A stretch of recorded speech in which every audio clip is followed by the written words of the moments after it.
you know? So now I've got that mixer software that came with the microphone, and it does work, but you just got to get it to function. I've Right. had it work before, but it needs more than that. So, well, what's our time at? We are live, brother. So you know what that means. I do. It is time for the ToneSperience. Yep, this time with a little different vibe. Now we got video and we got a big ass guest coming on today. Yeah. And it's going to be interesting taking over the reins here for you a bit, but I'm excited.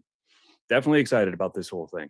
And I'm hella stoked for you. This guest, like you've been wanting to get him for a minute, and he motivates you. So yeah, it was a pipe dream, you know, but in the end, he did exactly, you know, he opened a door for me to do exactly what he talks about, and that is take that bull by the horns, you know, and just do it and just communicate. And that's what I did. And he communicated back and said, absolutely. So here we are. Yeah. So yeah. And that is legit awesome. Yeah. What shirt are you wearing today, dude? I am wearing my Bloody Wood shirt that I made. Nice. So Bloody Wood is an amazing band, new band. First album just released about a month and a half ago. They are from New Delhi, India. And some of the lyrics are in Hindi. Mm-hmm. Some of them aren't. Some people seem to have a little issue getting over the fact that the guy that sings the most, well, sings is a weird word, but he's a street rapper from New Delhi. Okay. So they have a lot of that rap element to it, but it's not all of it. But the fact is, all those words, man, it's the words. Can you find their shit on Amazon? Oh, yeah. Okay. Yeah. Well, then I got the YouTube Premium, so it's like I could listen to music uninterrupted now. It's great. Yep. It's great. They're all over the place now, which is pretty fantastic. I'll have to add them in my playlist of stuff I listen to at work, dude. Bit heavy for you, depending on the song, because there's a couple of their songs that are definitely lighter. Yeah. Well, remember, Hailstorm was heavy for me at first too. So. Right. Well, I mean, the last song they released a video for before the album was released, they specifically had in the comments or whatever on it, they said it's our hardest song yet. And it's hard, it's heavy, but it's also about domestic violence. And so it's this constant let the beat down begin, you know, and so it's this anger towards these people, and it's just, it's so good. They're asking in the chats the name of the band. The name of the band is Bloody Wood. Yep. Bloody Wood. So kind of like Bollywood, but bloody instead. So Bloody Wood. And Liz here says the audio is perfect. So great. We got it, dude. We got this. Well, I'm going to send that link to you. Yep. Send that link. Oh, wait. Okay. I won't. Are you ready, Doc? I'm ready, man. Oh, that's right. We got to do the thing first. Let's do this. Yeah. Here, hold on. Oh, shit. What happened? I have no idea. Homie, the squirrel here. All right. Are you ready, Doc, to take a shot in the mouth? Always. You know me, bro. All right. Always. So you know the rules. We all know the rules. Everyone in here that watches knows the rules. We're not going to recap the rules, but we're playing for points. So if you're ready to take a shot in the mouth, name 20 metal bands you name as many metal bands as you can in 20 seconds. Ready? Go. Go. Bloody Wood, Hailstorm, Sabaton, Sonata Arctica, Dragon Force, Angra. Oh, come on. This is ridiculous. 11 seconds. Within Temptation. Crappage. Epica. 19, 20. Oh, damn it. There's two sitting on the tip of my tongue. Yeah. You had 20 in 20 seconds, though. But that was good. Done so many more. Yeah, you could have done so many more. I mean, you could have went total mainstream with it and was like Slipknot, Metallica, AC/DC. But no, dude, you had to add your own flair to that. Stuff I listened to. Right. You know, so an Epica's touring with Sabaton coming up.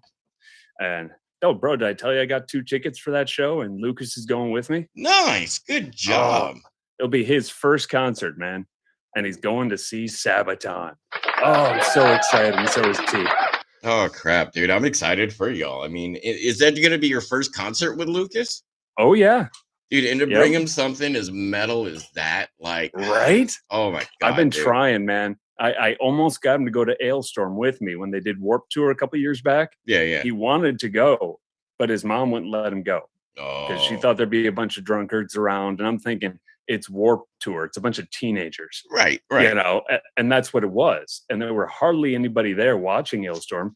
So literally he could have just chilled by the gate right up front and watched him and heard him. That's legit. But it is what it is, you know. So I knew the time would come, and now is that time. Nice. So, well, here we go. Clap to big ups on that one. So the shirt I got on today, dude, I had to go Unity with it. Here's the shirt, y'all. Yeah. Because it does require you and me. You know? It does. You and I. You can't just unify with one person. Right. That don't work. Right. It's like slackers unite tomorrow. Right. Yeah. I'm part of that team. Yeah, dude, I'm part of that team too. We all are. Anyway, so is your guest ready? I'm going to send him the link right now. There it goes. And so we'll see. Now, I think I set this meeting to where they have to come into the lobby. So I don't know what that's going to look like. Well, they'll come into the lobby and it'll say so-and-so's waiting in the lobby. And since you're the host, you accept. And that's that, you know? It does. And that's cool. If it's that simple. I mean, like that simple. And they wouldn't let her connect. I'm like, there's nothing on my screen. I don't know what I'm supposed to do to let her in. Yeah. You know, that was just a different piece. So dude, I don't know if it matters. I told you yesterday how to let her in, dude. I told you yesterday how to let her in. Butter in the butt, dude. Stick of butter in the butt. I'm telling you, you will get in like Flynn. You know, your name down here says Dr. Hood Unit. Oh, I did. I messed that up. Hood Unit. EOS webcam utility. Looks like CJ's coming in right now, folks. Working on it. There he is. Well, in case nobody else seems to know, that who we're getting on right now is CJ Ortiz, the metal motivator. He's a nationally known motivational speaker. And I learned about him strictly through YouTube and then sought out the stuff after that. But you know, and I think like I had told you, CJ, that I only wish I had found you a couple of years earlier because my world collapsed in 2017 and I could have used all the motivation possible. So yeah, we've had those seasons, man. Oh, yes, I understand. But very thankful that you are out there for people and that I appreciate that. Speaking these words of wisdom. And I know I'm not the only one who takes these words, man, and applies them to our lives. Yeah. And that matters. Yeah, like really, really matters. And I found you through Doc. Doc told me about you a minute ago, and I listened to your cast at work while I'm on the machine, and a lot of your stuff really relates to me and resonates inside me, especially. Well, I'll ask about that one later, but yeah. So good to be with you guys, man. Great to have you, man. Absolutely. Welcome to the ToneSperience and with the doctor. So there we go. Right on. Let's do this. All right. Well, I guess, why don't we start with kind of what I already started, where, you know, saying generally who you are. If you want to give a bit of info on what you do on a regular. I know you have another job as well as this. At least that's what I saw online. I've been self-employed for a long time, and Metal Motivation was sort of a case study. My business is branding, marketing, that sort of stuff. So that's what my degrees were in. And I've always done this sort of thing. I had some spiritual background, so things like self-improvement and stuff was always a part of it. So I've always done coaching, speaking, counseling, and that sort of thing. So it's kind of a two-edged sword. Yeah. But to finance that sort of work, I got my degrees in visual communications. And so I'd always done that. And so when Metal Motivation came about, I'd been on the internet, since the mid 90s. And I was always fascinated by how things were developing. And so I knew more than the average person did. You know, Right. I've worked out of home since like 91, 92. Oh, wow. So I've never known what traffic is. I've never known gas prices didn't matter much, which is a good thing You are today, a I guess. lucky man. Yeah. So, but I've always followed, the changes in technology and media, and especially when the web started to develop really hardcore in the end of the 90s. But then by the time social media came around, things really began to change. And so I was helping actually another guy who's a coach, a life coach. And this was about 2007. And I was helping him with his marketing. And we got to talking about our mutual philosophies about self-improvement. Yeah. And he said, you know what, dude, I really resonate with what you're saying. Have you ever thought about, maybe partnering with somebody else? And I said, sure. I'm open to that. He seemed like my kind of guy. And yeah. So I told him, I said, well, I've had this thing for a long time called 10 times more. And so I'd own the URL 10timesmore.com, which is basically this is before Grant Cardone wrote his 10X book, if anybody knows about that. Yeah. But his approach was apply 10X, 10 times the effort to something. Mm-hmm. I was saying you're capable of 10 times more. So it's kind of two sides of the same coin. Yep. His book is great, and I'm glad he wrote it. But anyway, so we kind of used that. We were getting ready to do that by the end of 2000. So he decides to run for Congress. Oh, geez. So he said, hey, man, sorry, I got to bail. But it wasn't too long after that that I'd come up with this idea of mental motivation. It was actually watching a guy on YouTube who was a musician, great communicator, and was was doing a motivational type message on YouTube. And you could tell he was good at video because it was just very, very well done. And this is like 2008, early 2008. So he was definitely ahead of the curve. He had a great message. He looked kind of punk rockish, he's at the Mohawk and all this, but he had a kind of a Brooklyn accent, but he's from Canada. So I couldn't quite figure that out. It's a Mohawk. Oh, there you go. Yeah. But Doc's hair is very glorious looking today, by the way. Yes. But it was he did a really, really great job. And I remember thinking to myself when I saw it, if I did it, I would do it metal. Yeah. And that's kind of where the idea spawned. Within a year, I launched on Halloween of 2009. Nice. But it was really more of, once the idea hit me, I thought, well, this is a really good branding experiment. Because my thought was, at the time as social media was developing, was that before social media, if you were goofing off on the internet, you were surfing the web. Remember that? Yeah. Oh, I remember that. You want to see it. Hey, I wonder if this company has a website. Right. You know what I mean? You were I remember back in the day, it's like the only one I could find was early. It was like Lego had their website. It was so basic, but they had a website. But there weren't too many others. First website I ever went to was Pizza Hut. Really? Yeah. And I'm like, oh my God, I wish I could get a pan pizza in the middle of Montana right now. Oh, Jesus. Yeah. So that's what you did back then. You could literally spend the evening just surfing the web and finding out, clicking stuff and whatever. Now, if you were to be wasting time on the internet, you're checking your social media.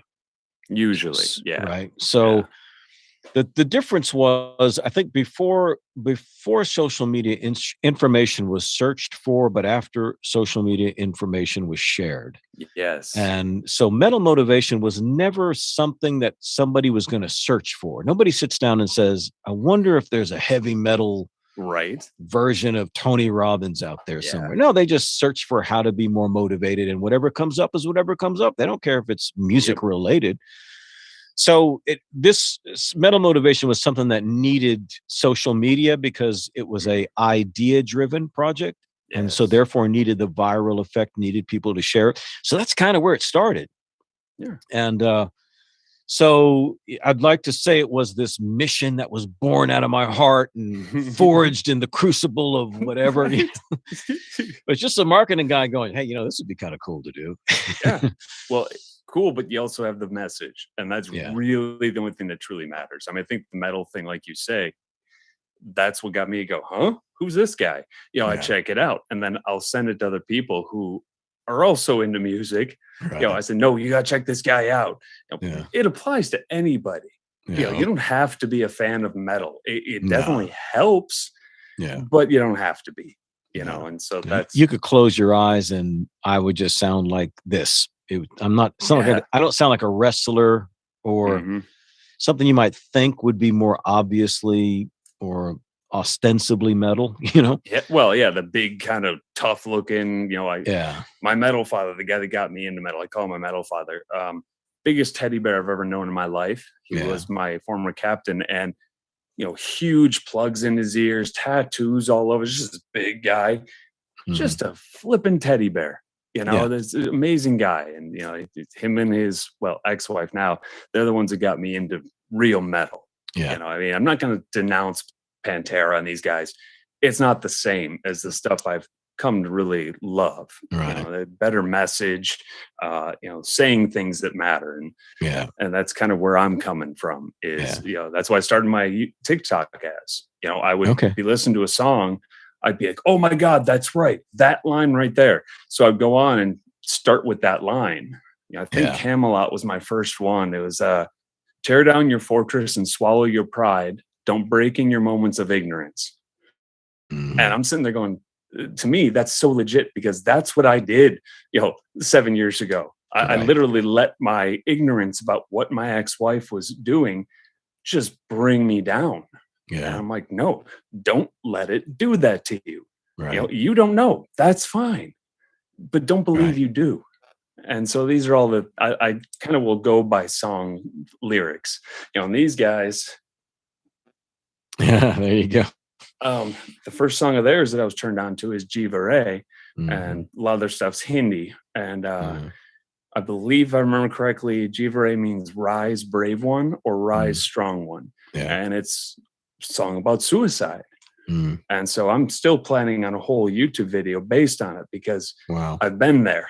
I danced with that devil only for a few minutes, thanks to my son, but I've been there. I know how it feels to be completely at a loss, that there's nothing for me anymore, and so that's all the stuff that I'm still trying to push at this point. And tech issues be damned now because this stuff's working. Dude, we got an insane setup going on over here. I'm in South Carolina. He's in Phoenix because I'm down here. I travel for work, but I'm in South Carolina. I got 2 laptops going. So we're doing the Zoom meeting and then I'm streaming on YouTube at the same time on my channel. And I've got this insane mixer with all these splitter cables and a wireless controller and my notepad. And I mean, my and doing it with hotel Wi-Fi. Oh yeah, that's right, dude. Hilton, the hotel Wi-Fi. If you're a Diamond member, you are set because you get a little bit higher Wi-Fi than everybody else does. So you got to be Diamond though, right? Yeah, Diamond member. Everybody else gets the crippled there. Yeah, right? I'm in North Carolina, so I'm just just a little while ahead of you, man. Up north. Yeah. I know you're not too far. We're on the same time zone, but y'all got snakes and gators down here in the lakes here, and I'm sorry, snakes on my machine while I'm working. Nope, I'm done. Yeah, right. I was thinking real quick, Doc, if I can add to what you were saying about your song about what was the song, the band of that song you just the lyrics you quoted? Which one, Bloodywood? Oh, you mean Camelot? Camelot, that's the band. Yeah, and I know you're super into them. See, Doc got me into Ailstorm. They're great. And one of the songs that resonates to me that has been like kind of the metal song of my life is that the Rise Up, Conquer the World, the ocean is calling your name. Call of the Waves, man. Yeah, Call of the Waves, brother, because I've had lots of changes over the past year and a half and overcome a lot. And I stay motivated and I stay moving and I stay persistent. And it really does. Yeah. In that song, when I think about being home and hanging out with Doc and hanging out with the guys and missing my friends, that's a song that I think of because I have to keep moving forward with my goals because my goals are my dreams. So yeah. And you're already on your way to living those right now.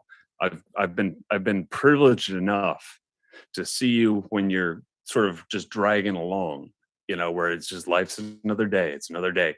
And now I get to watch you just thrive. Yeah. And and you are living a lot of this stuff with the motivation. You push yourself to do it one way or another. And it's inspirational, man. It really is. Thank you. That's fantastic, man. It's interesting you guys are bringing up these bands because you've got the Sabaton hat too.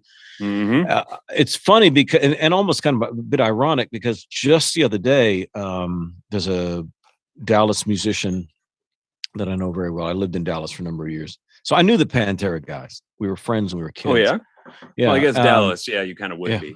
And they were talking about how this one guy said, because he plays in a power metal band, he goes, "Man, I give up trying to get the Power Fest type stuff events going on here in Texas.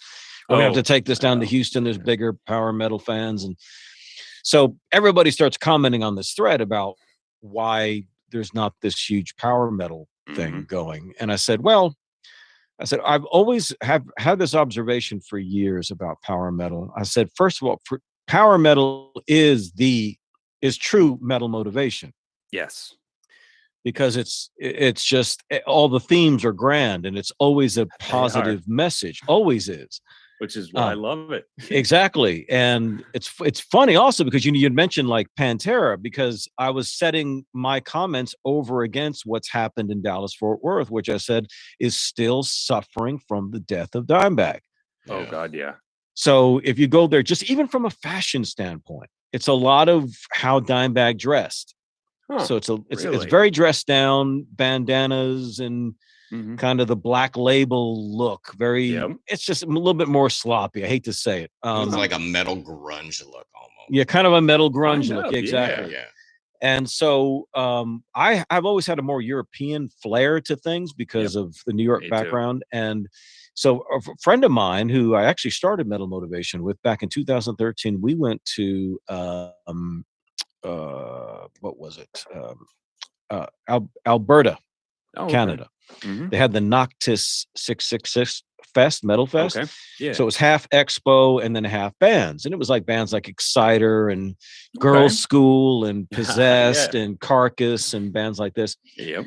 So actually David Brocky, you remember who died who was the lead singer of Gore? Heck yeah, I actually, remember. I actually met him. Did you really? The tour bus.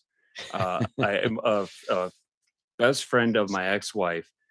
Lives down there and like worked at some diner that they used to come into all the time. So she knew them. I was in Milwaukee at the time and they came to town. So she got us on the tour bus with the guy who designs the costumes and played Gorgor back in the day.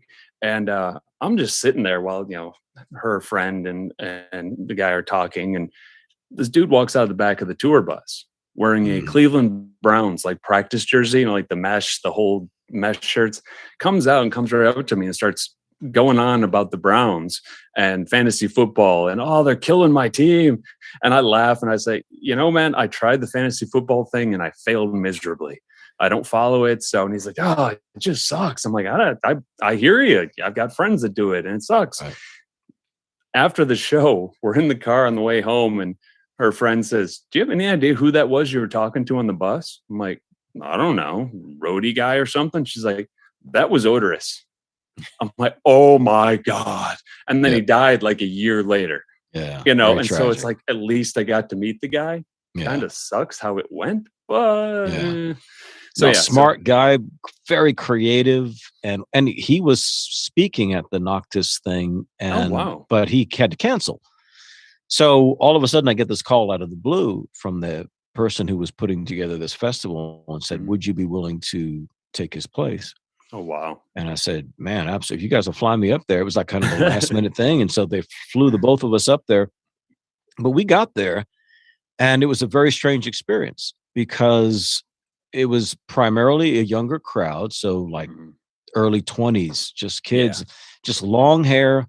They looked just like we did in 1986, 87, kind of that thrash metal. I was 10, so a little different. I'll be 56 this week, believe me. Really? Well, you sure as hell don't look it, man. I get that all the time. Happy early birthday.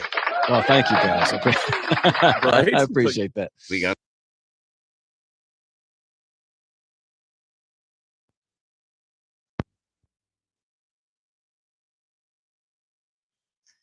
I mean, I really looked young, always looked like baby young, That's what I did too. So I was kind of waiting for me to catch up a little bit, but I mean, I don't color my hair.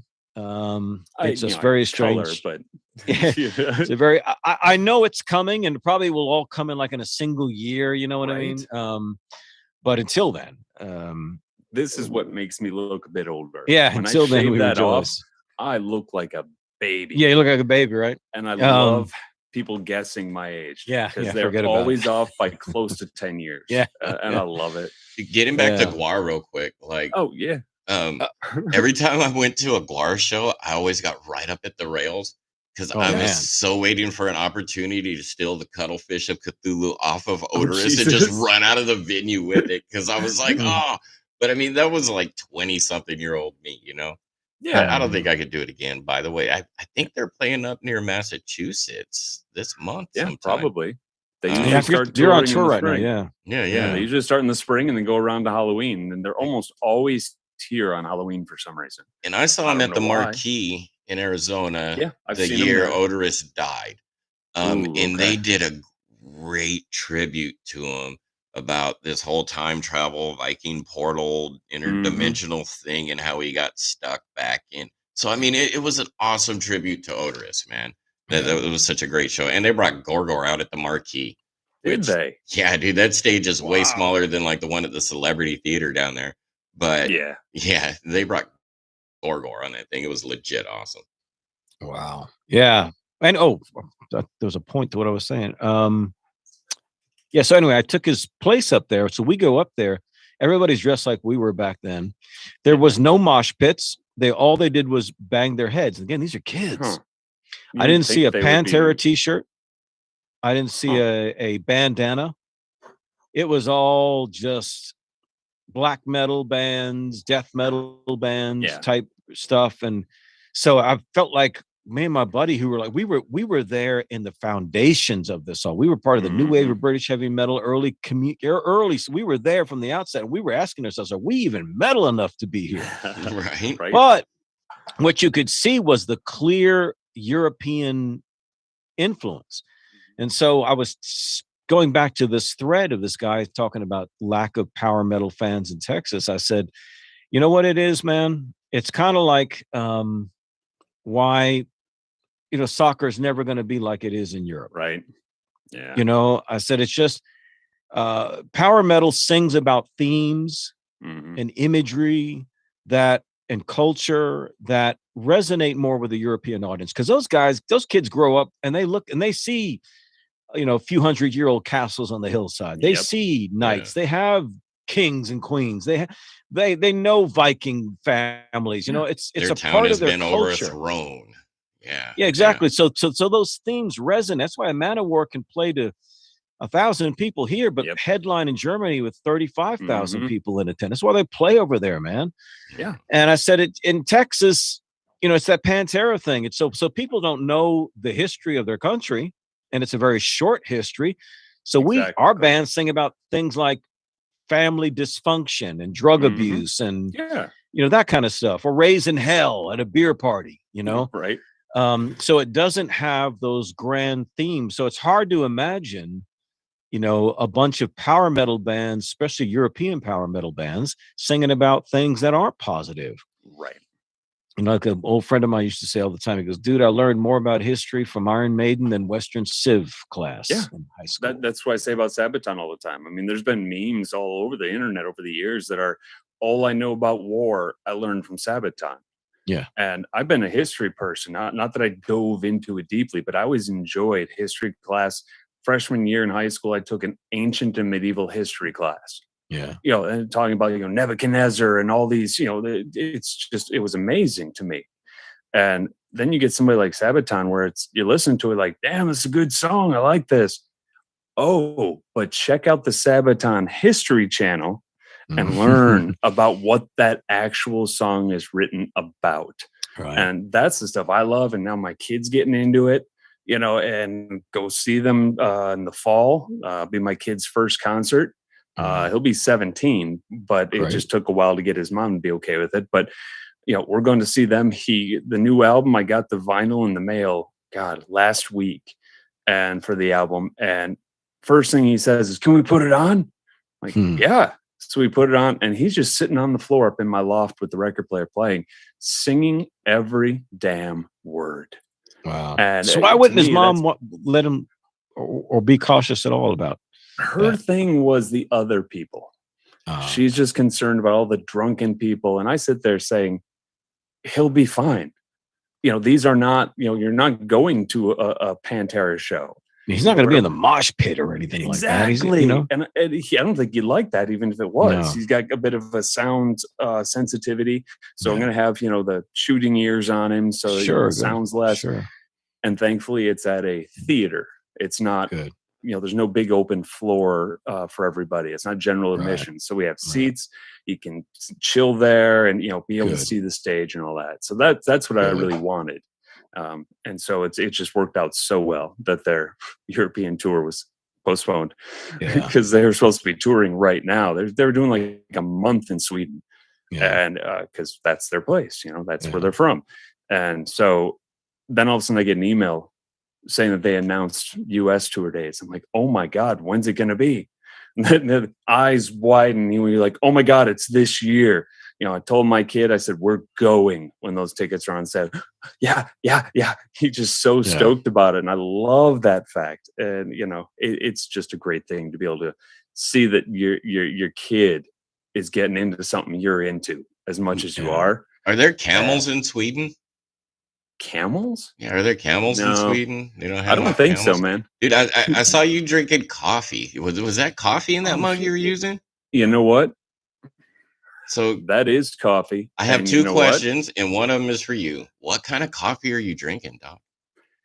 I have 2 pods left of Stacks Packs coffee. STAXPACK.com. You go there, coupon code Tonedingo, and you get 15% off and free shipping. Free shipping and some great coffee. And it's actually damn good coffee. You know, like I said when you and I were talking the other night, Tone, is, you know, the guy told us that they got diffuser in the little K-pod thing. And so I decided after I used one, I'm going to dig down in there and clear out the coffee. And sure enough, there's a mesh screen at the bottom. So it's not just pouring water through, man. So I highly advise checking them out. It's a very smooth coffee. For me, it's all the flavors.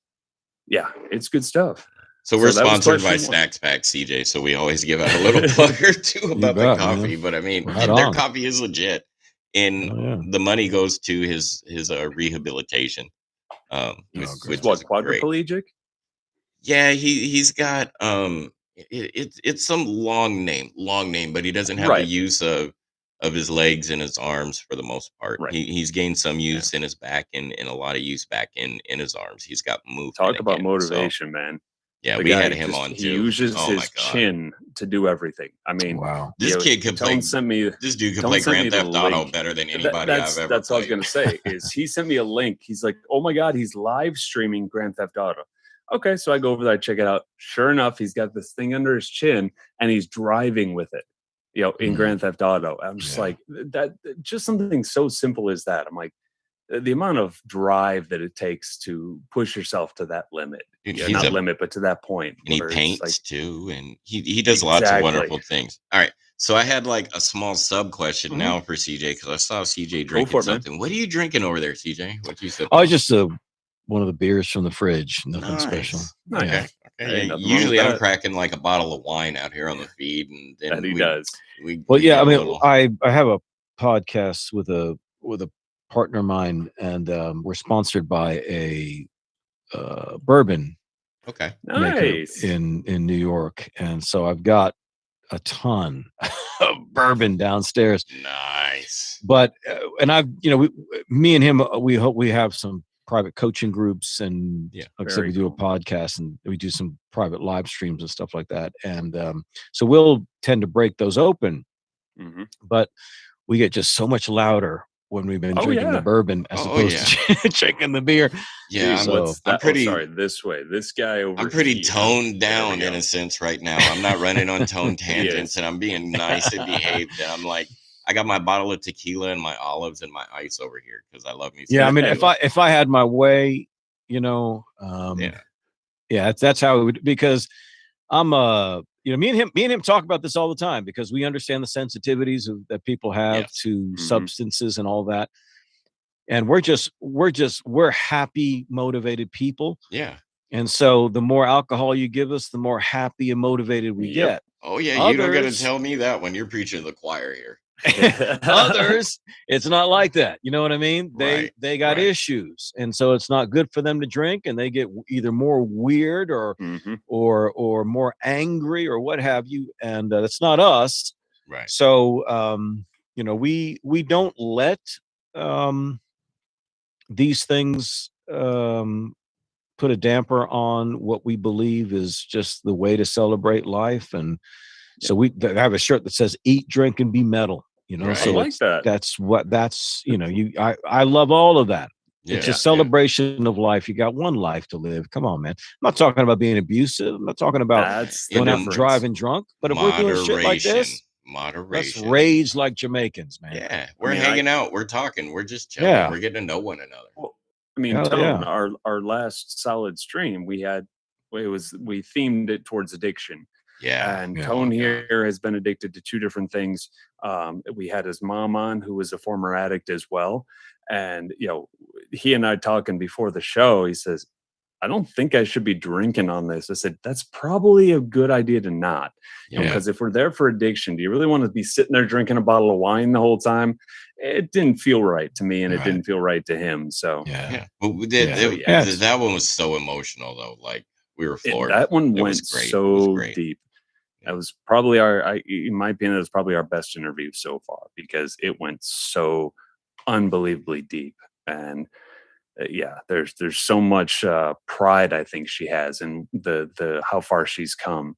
And there's that motivation again, not to beleaguer the point, but she pushed herself through the addiction and created a much better life for herself. She's got you as a kid, and that's a phenomenal thing. She's got an amazing granddaughter, because your daughter's phenomenal as well. I mean, she's got nothing but positive She's got a lot going on in her life.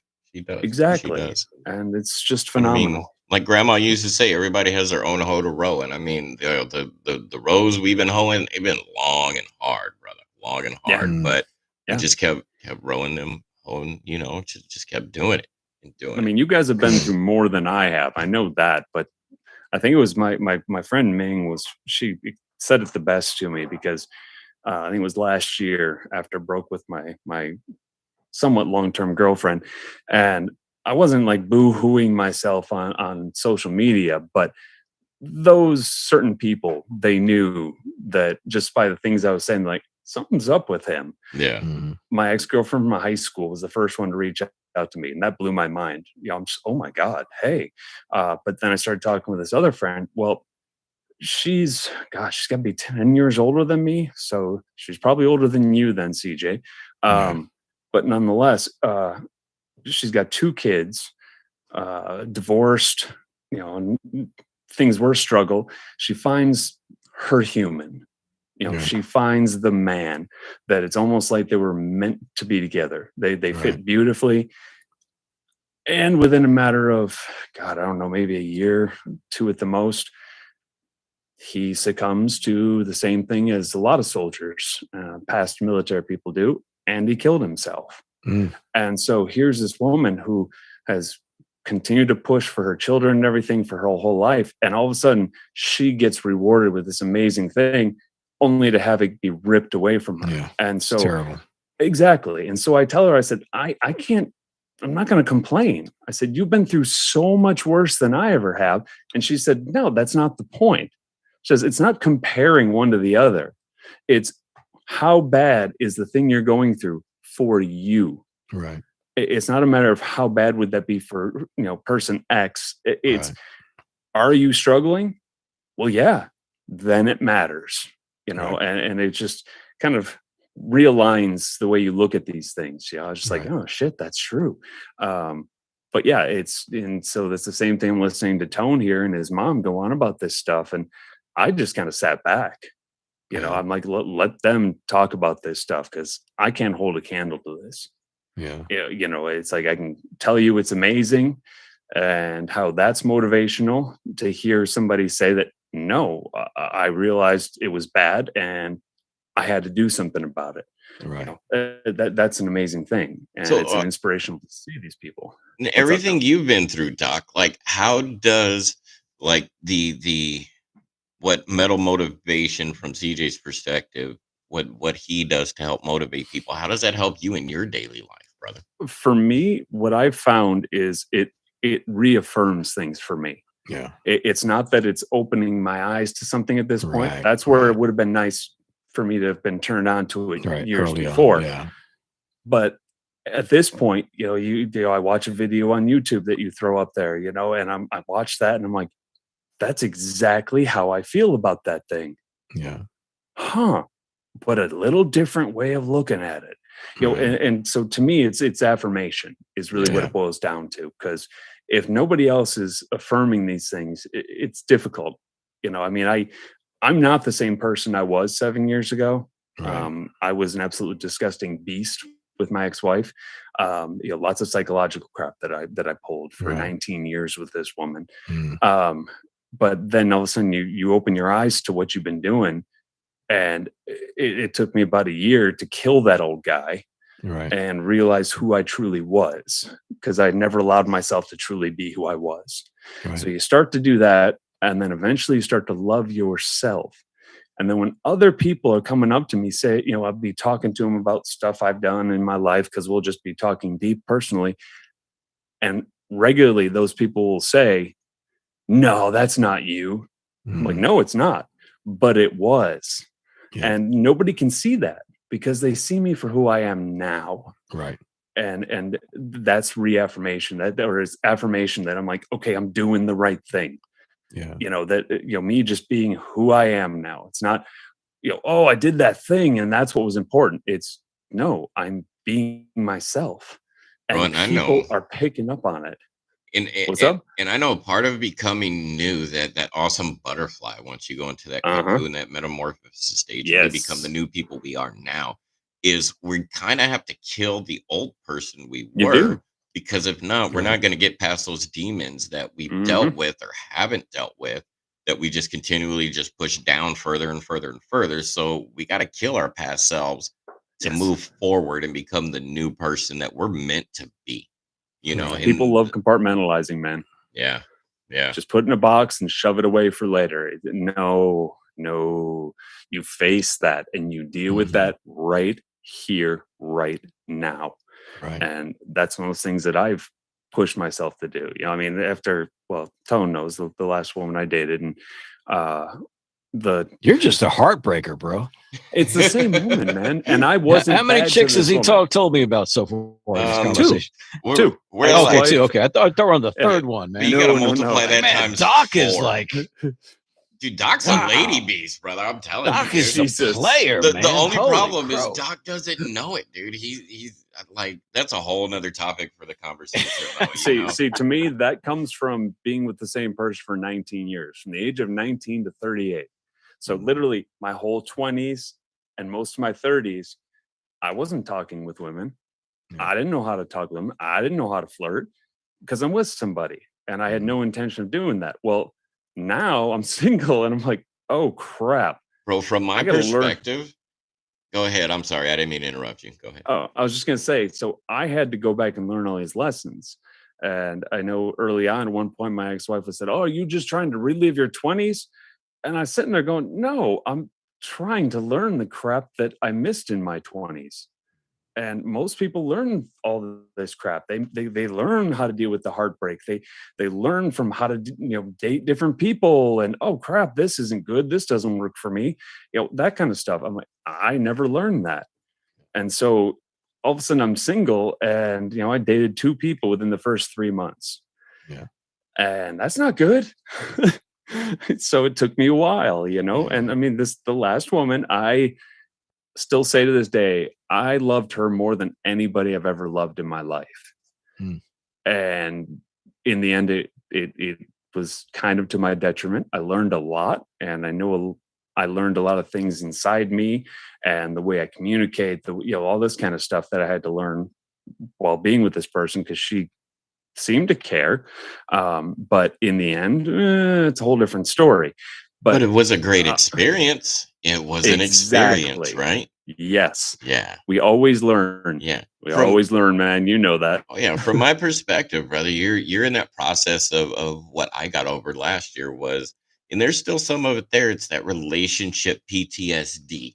It's the other person I was with used to do this. So, oh my God, that triggers me to, I'm climbing back in my hole because I don't want to deal with that right now. But yet I don't want to piss the person I'm off with. So I react differently to it, or I just won't try. That's that relationship PTSD. And the fact that you told me months ago that you do love yourself now compared to absolutely the things that happened when you were married, that shows me that you're starting to let go and you're starting to heal that relationship PTSD. And you're going to be that lady killer that you're meant to be, brother, because you're Dr. Houdini, yo. Oh, man. I appreciate it. I appreciate it, sir. I say the same thing I've always said, and that's great. But since I don't know how to flirt, I don't know how to pick up on these things, I just kind of wait until somebody comes along. And you know what? The best relationships I've had have been out of nowhere. I just met my ex-wife at a concert through a friend of a friend of a friend out of state. And, we go to this show and she and I just hit it off. She was 15 at the time for another not another month after that. So definitely a little creepy and weird being that I was 19 and out of state, but nonetheless, and that's how I met her. We have a almost 17-year-old child now who means the world to me. And is the reason why I didn't grab my gun that day. And he knows this now. And, it's connected us a lot more. But yeah. And so then the last woman I met at another friend's house, she had a few people over for a lunar eclipse party. We were having a lunar eclipse and we're going to have people over, have some food. That's how I met her, and on and off for 3 years. And, there's some amazing times and some very difficult times, but amazing lessons learned. And again, that's a takeaway from everything that happens in my life now. Bro, and we have good times and bad in relationships. Like even the type of relationship you and I have, brother, we were at our throats the other day and we just had to take time, step back and just forget about it, bro, because our friendship means way more than a little bitty tiff that we have. But that's what it's about is being human and being capable to talk about your issues that you have with the other person. That's right. Yeah. If you don't talk about it, you don't communicate it, then it's just going to fail. Yeah. That's really all there is to it. I've had, since my ex, let's see, 1, 2, I think 4 people before I met the last woman. I think it's 4.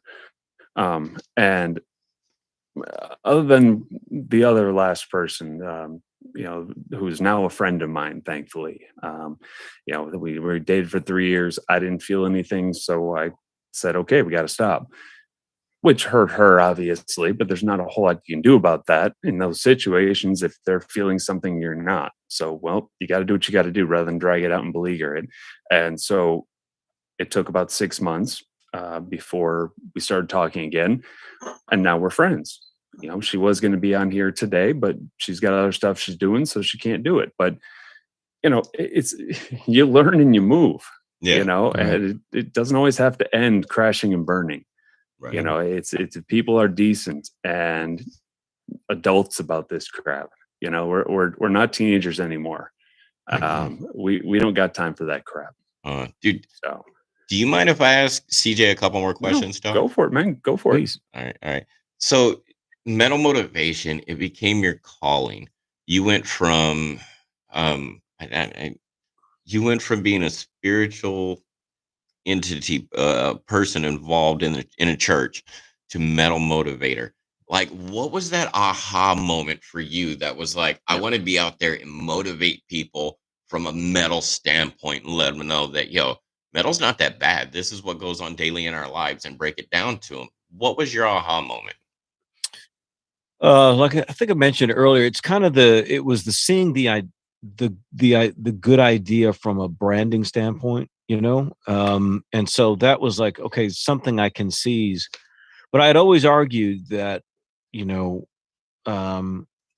when I tell people, they ask, why do you do metal motivation? I said, well, what metal did for me is what I do for others. Yep. So in other words, metal is not a destructive force in our lives, right? It's despite what people from the outside who don't understand it may say. They think it's just all evil and destructive and chaotic and all of that.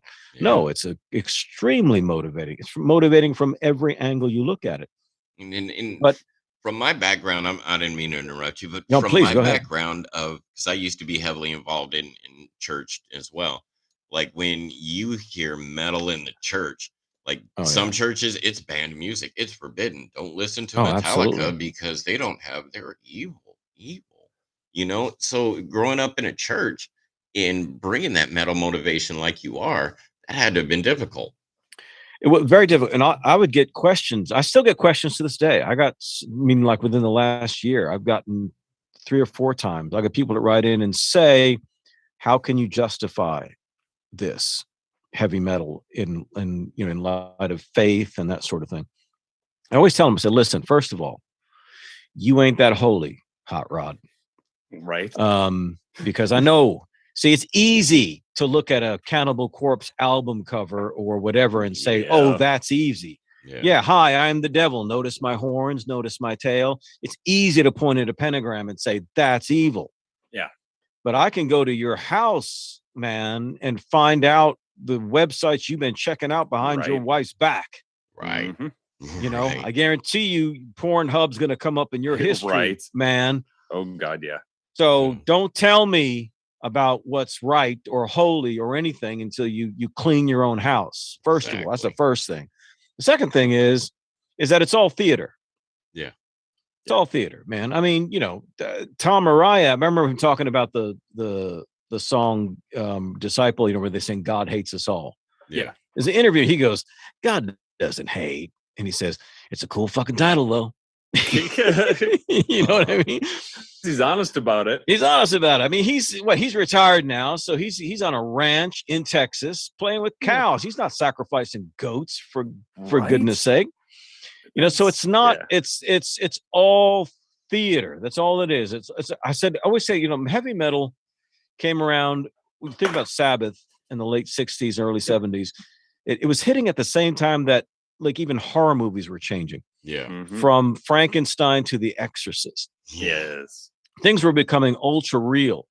Because you remember when we all grew up and you watch shows like I Love Lucy, and they showed a scene like in the master bedroom, there was 2 twin beds. Always. Yeah. My folks, there was a king size bed in my mom's there was a king, bedroom. and you as a kid, you're just like, I don't get it. Yeah. Well, that's all they could show. So at that time, once it switched into things like The Exorcist and whatnot, and TV got more realistic with like All in the Family and all that kind of thing. Oh yeah. Mm-hmm. Media was tearing that plastic veneer and saying, no, this is what's real. Metal has always done that same thing. Metal's always it did it in obviously, hyperbolic fashion, singing about the darker things, but it was still tearing the veneer off of life. Yep. And so I would tell some of these people who would inquire about, relation of faith to heavy metal. I said, first of all, you ain't that clean. Secondly, it's all theater. These guys don't worship anything. And if anything, what they write about, it's not so much they're writing about God. They're more writing about what institutional religion has done. Yes. That's more their problem. And I tell these guys, I said, trust me, you've given them plenty of bait. Oh God, you know what I mean? Whether it's priests raping kids or guys, begging for money on TV and sleeping around and all of this other stuff, you've given them plenty of reason to write the kind of music that they write. I said, but then again, I'll push it even further. Let's get into the real satanic bands. Let's get into the black metal band. They're full of shit too. Of course. They're full of shit because they don't, if they were real hardcore, like evil, they would rejoice in the sodomizing of small children. Yeah. They would rejoice and celebrate the abuse of women. They don't. You could go rob their rehearsal space of all their gear and they'll be preaching thou shalt not steal the very next day. Yep. You know what I mean? It's just theater. I said, now that's not a justification for everything, but man, goodness, it's 2022. You got your smorgasbord pick of religious bands if you want them. Oh God, yeah. Stryper's still making albums for God's sake. You know what I mean? Stryper's still out there making albums for God's sake. So you can do that, but it's like, listen, if you don't understand a lot of that music, then I would turn them on to all the bands you guys mentioned. Yeah. Because you will not find anything in a power metal song that's going to contradict your morality or anything. And I guarantee you it's better than the pop horse shit you're listening to right now. Way better. Yeah, no, it's way better. Yeah. Sometimes Kesha is my spirit animal, though. Especially on a Tuesday. So. Right on, man. All right, I have one more question. Yes, sir. If that's okay. Go ahead, man. All right. I know what you're thinking. You were doing awesome, brother. You're doing great. So CJ, you must travel a lot from time to time for work, right? When you're going and doing these conferences and speaking. I used to do it more. I don't do it as much over the past several years, but I used to. For my job, is that a COVID reason or just no? It was so effective just online. Yeah. Okay. So for my job, I travel a lot, and like I really haven't seen my stuff for any length of time for like a good since, pardon my language, since like November. That was the last time I spent any real time at home. I've been back a couple of times for like 3-4 days here and there. So when you were traveling, but I mean, I work nonstop. I had to go work half the day today, but I work nonstop. The company, anyway, that's a whole nother topic, but I'm motivated AF is in my job right now. On, bro. You know, I'm motivated to move up and motivated to do big things, and I'm doing them. But when you were traveling a lot, being a family man, how hard was that, and how did you deal with staying motivated to steer and stay that path that you're on to obtain that goal in your dream and finish it out? Well, I appreciate that question because it gets real hard for me lately. I wanted to give up so many times and go do an office job, but I can't because that's not. I completely understand, and actually, you can apply that same thing to somebody who's off at an office 12 hours a day. You know what I mean? Because they're spending just as much time away. By the time they get home, those kids are in bed. Yeah. I liken it to I'm big into my dogs. I'm serious about training dogs, and I always tell people that, like, if you watch, I was out several times today playing with my dogs. There's two purebred shepherds. They're gorgeous dogs, man. Gorgeous dogs. But they will play around me. I call it daddy-centered living. They play around me because I'm always engaging with them. Yeah. So I am their life. They're not interested. They would love to chase the squirrel or whatever, but they're not interested in that. Their life is around me. So they'll play with each other, but they're playing close to me. So I did this test just before I came on here. We were outside in the front because I got a new puppy. She's about 5 months old now, and we're playing the front yard. So I got a lot of property. So I said, you know what? I'm going to stand up while they're playing, and I'm just going to walk to the backyard and see what they do. So I walked to the backyard. And as soon as I walked up, they stopped and they looked at me and they just watched me walk. And I just stood. I didn't say a word. I just stood back there. And they just sat there with the ball hanging in their mouth, just watching me. And then they both got up and came straight back to where I was and started wrestling with each other again. Nice. I said, there it is, daddy-centered living. Yep. And so it was the same way I did with my kids. So I homeschooled my kids for a long time. Okay. Yeah, I was early on in that homeschooling thing, man. People thought we were weird as hell in the 90s. And then I also did a private thing for a while when they were in high school. My daughter homeschooled all the way through. Now they're all grown. My youngest is 24. My oldest is 34. Oh, wow. But they're all solid. They all work with me, all three of them. That's all awesome. three. Oh, that's amazing. And yeah, that's bad. My son shoots a lot of video vlogs with me and my business partner that I do stuff with. Nice. And then my oldest, my second does that. My oldest he does all the metal motivation clips and stuff. He works and creates all the videos and all the. I always did it, and then he now does it all now. Yeah. And then my youngest works with me just every day, helping with everything. and she graduated just with a bachelor's in history and politics. So she's working a lot with me on some of the just stuff I've got to do here tech wise, but also she's going to start helping us with the podcast. We do a podcast called University of Badassery. Yep. And I like that. I've heard. And actually, interesting about the Sabaton thing is the guy I work with, my business partner. He was a career military, but he was 13 years in Delta Force. Yep. So he's a commando's commando. He's legit. Yeah, he's the real legit. deal. He's got a massive following on social media. He's been on Joe Rogan's show. He's been on really? Wow. He's been on Comedy Central. He's been on Bar Rescue. He's been on what's his Jocko Willnick's show. He's done a lot of just like cable news type stuff. Yeah. And but what we ended up doing with the University of Badassery is talking about historical badasses. Mm-hmm. It would be really egotistical to talk about ourselves, obviously. Yeah.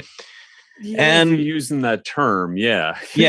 And we don't want to just interview a bunch of other social media badass, self-appointed badasses who are on everybody else's podcast and just kind of making the rounds. Yep. So we said, let's talk about historical badasses. So we did like Lewis and Clark. Yeah. And we just did not too long ago the Endurance, which was actually recently unearthed, which was the Antarctic Shackleton's expedition that got stuck in the ice. Yep.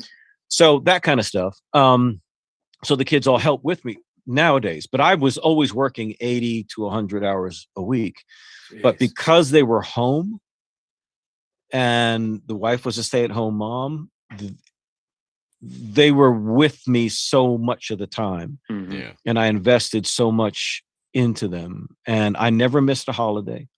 Yep. Never missed a birthday, never missed a recital, never missed a special event. Priorities, right? Yeah. But only because I was able to control my schedule. I was able to control my time. So even when I was traveling, a kid's family could go with me, or, I might be gone for that 3 days or something, but I had been with them for the last 21 or something, or the last 7 days, or the last 14, or the last whatever. So that really, really helped. And, I feel especially for like military families. Oh God. Yeah. And someone like yourself, Tone, who's, because it's a tough call. Yeah. Because the only way to pay your dues to get where you want to be is to pay your dues to get where you want to be. Yeah. And not many people are willing to pay that price. And it's tough because I knew a guy who was a preacher who all he did was travel. And went over to his house, and his house was decorated like a hotel room. Right. Interesting. And I was like, dude, this looks like a hotel room. He noticed me looking around. He goes, tell me what you see. I said, I was kind of afraid to say it. It was like an insult. And I said, what does it remind you of? I said, it reminds me of a hotel room. And he said, that's intentional. I'm more at home in a hotel room. Oh, shit. He said, so I'm decorating it like home. And I said, wow, dude. Yeah. That's a lot of time away. That's too much. And there's a moment where like certain hotels I stay at, and I stay in the same rooms quite frequently. Like down here in Aiken, where I'm at, the Hilton Garden Inn, they called me when I did my reservation 2 hours before I checked in. They're like, "You're coming back to see here. We're gonna put you in this room." And I'm like, "Oh, that's a room with a jacuzzi tub in it. I'm so down. Thank you." But they know where I like to stay, and I know the feel of that bed in that room. That's how long I've stayed in that room. Like it still smells like my dog sometimes in that room. That's right. You mentioned that the other day. Yeah. I turned on the heater in that room, and like the smell from my dog permeates the room. And I'm like, "Yep, that's my girl, Betty." Wow. I mean, I guess it's fortunate in some degree because you guys have to spend so much time away from home. I'm on disability, so I'm home. And my kid's here with me every other week. His mom and I have joint custody, and when he's here at his age, almost 17, he's not just looking to hang out with dad. Yeah. He's usually in the computer room playing some games that he is way too fast for me to even try and compete with, which is most games at this point. young kid, they're just better at this stuff than us older ones. So yeah, but the same radio had spring break last week, so he was home all day, every day with me. And Good. we had those moments, we talked, and I mean, we used to, my big thing, hence my name, you can see behind me pictures on the wall. My big thing is Doctor Who, and I've was watching it even when I was with my wife. Again, it's after that, and I'm watching the show, I'm like, oh my god, that's so legit. You start to pick up these little bits, because the writing on the show can be just phenomenal at times. And I think one of the biggest ones for me was the 11th Doctor, when he was wrapping up his time. He said, let's make sure I can get this right, we all change all through our lives, and that's okay, that's good, you got to keep moving, so long as you remember all of the people you used to be. And now in that show's mindset, that means the prior versions of himself, the prior doctors, but I'm sitting there looking at it going, I'm not going to forget that guy I used to be, because that partially has guided me into being who I am now. And so, no, don't forget the things you've done and the people you've been in the past, and so it's all what you take away from it. But for me, that's a huge part of it. Now, he again recently started watching it with me, because I was watching it, and he sat down. And so he finished watching the season that I was watching. And then he kept on watching through the 13th Doctor, who's the first woman, is Jodie Whittaker, first, female doctor. And he watched both seasons, he's into it, and he's like, I kind of like this episode, but not this one. And it's nice being able to interact with something that we really do connect on. And then the music thing has become bigger over the last 2 years, I think. So, I mean, you guys definitely have to deal with it. I mean, Tone, your daughter's what, going to be 21? Yeah, she'll be 21 at the end of August, dude. So and happy she's all the way in 21st Alaska. birthday. Yeah, she's up in Alaska on a nursing doctoral program. Like, it's insane, but like, oh my god, I'm so proud of that little girl. Oh god, yeah, that's great. Jesus, yeah, I love my little golden Graham. Speaking of that, real quick, because there's a question I was going to ask before. Other than your marketing degrees and stuff like that, do you have any sort of certifications or anything as far as the public speaking and the motivational stuff? Is there any sort of thing that you've gone through to sort of, I don't know, learn how to better structure it or something like that? Well, if you notice, back in I don't know how it is now, but back, what was the original voice talent show? What was it called? Star Search? Oh God, America's Got no. Go way back, Star Search, but no. I mean, well, with Simon Cowell, what was the original? The big one? American Idol. American Idol. American Idol, right? Yeah. You would see so many people who would make it to the finals were people who were raised in church, because I always said, if there's anything that the church produces, it's great singers, great musicians, and great speakers. Seriously, like Dexter was on American Idol. I'm sorry, Dex. Yeah. No, that's exactly. I had the opportunity to work with him last year when I was working at the Little Rock Air Force Base. He was like loading the muck from the shoreline for me that I was putting from the lake. And I got his number, and I've seen him. I knew when he dropped off from American Idol and why he did. And I saw him bring his guitar to work, and he'd sit there at lunch break and he'd play guitar. I'd sing a little bit with him, as much as I could. But now he's touring again, and he got just signed to a label. I think his tour just popped off down in Florida, but dude, he is blowing up on TikTok quick out of nowhere. Man, so many faster than I blew up on TikTok. Yeah, so many are doing that. Yeah, but he's from a hardcore church background and choir background. Yeah, they're just because you're practicing all the time. Yeah, you could see it in his eyes and you could feel it in his voice. Like, he means what he's singing, and that's a great artist right there. Yeah. So for me, that it was the basic thing was the hunger. I was just very, very hungry. And I've always been a motivated person, but when I was in high school, I graduated in 84. So I was so my high school years, 80 to 84, that was the big explosion of heavy metal. That was when everything was coming about. So, good luck. Good luck staying obedient during that period of time. Right. So it took 2 years of summer school to get me out of high school. So I didn't graduate with the capping. I got my degree, my high school diploma, but I didn't get to graduate with my class. I didn't wear the cap and gown and all that stuff because I goofed off. Yeah. So I had to go through summer school to get it done. But, you know, years now removed, I mean, I've got several 1,000-volume personal library, and I was just once I became, spiritually oriented, my hunger for knowledge and things was just insatiable. And you're just going to start reading, not because you're nerdy or you're just hungry. Yeah, and man, I had to look words up and all that sort of stuff. But I still do that one. Exactly. But I sat under, I wasn't in an old stuffy, Presbyterian church or anything like that. I was in the mega churches, you know what I mean? So it's kind of these Joel Osteen kind of characters up on the platform. So you're under great speakers all the time. Mm-hmm. And it was, you're just in, I mean, I went through a little like ministry school thing that they had, but that was neither here nor there. I'm going to paraphrase it real quick because you said his name. Yeah. I am pretty sure when I was doing my research on you, somebody called you the Joel Osteen of metal motivation, dude. Yeah, I have definitely heard that before. Yeah, they did say you were a shorter version, but yeah. or they'll say, well, what I've said about myself to describe, I said I'm like Tony Robbins meets Metallica.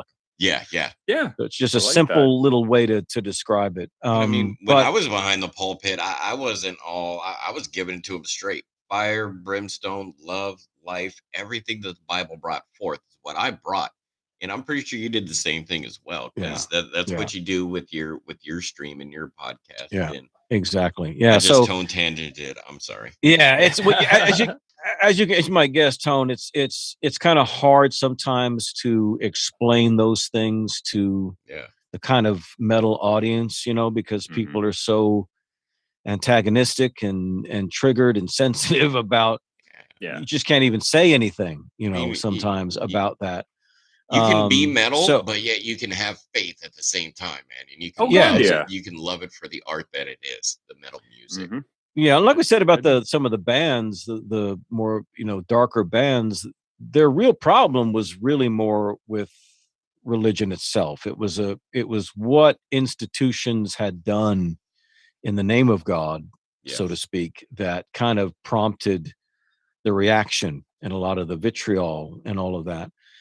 And I try to avoid, the landmines if I can, but it seeps out. What's funny though, what's really funny is church going people who listen to my videos over time, they go, okay, did you used to be in ministry? And you pick up on it.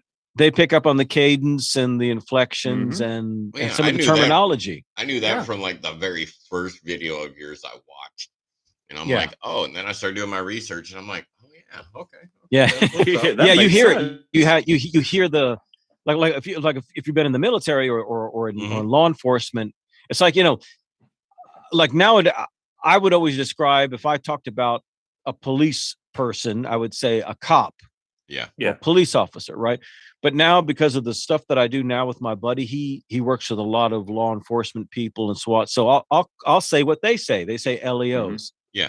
Right. Law enforcement officers. I would have never used that term before. You started using those acronyms, and when I worked in behavioral health, like as in my 30s, when I worked in behavioral health, like I tried to not use acronyms to people who weren't involved along that process of the crisis plan making and all that, because they would always ask, what's that acronym mean?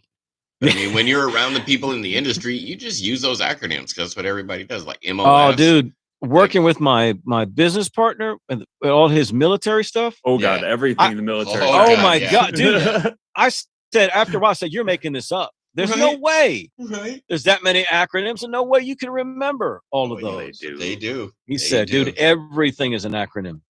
Everything. Seriously. Right. I got lots of buddies who served. Unfortunately, I broke my foot like before I was supposed to go to basic training, which jacked me up, but it set me on the path I am today. So I would not take that event back for anything in this. Yeah, no, man. I thought about it when the original Gulf War hit. Oh God. When that hit, there was such a patriotic thrust that went through this country. And Yeah. that's when I was in art school at the time. I was doing the visual communications degree, and I thought about literally dropping out and joining.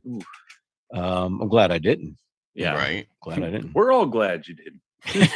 That's right. Who knows how? I don't know how good of a soldier would have been, but dude, we need to have a what if episode one night, Doc. Yeah, right. Or what if? That would be interesting. What would actually happen if, like, now? I mean, my thing with the military, I mean, in high school, and then, well, frankly, the rest of my life is, I respect those people, and those people are 10 times, if not more, stronger than I ever would have been in order to do something like that.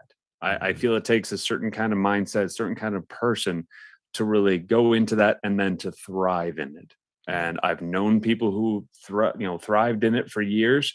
I know people that did it for a little bit and then said, "Oh hell no," and got out as soon as they could. But for me, I'm a lover, not a fighter.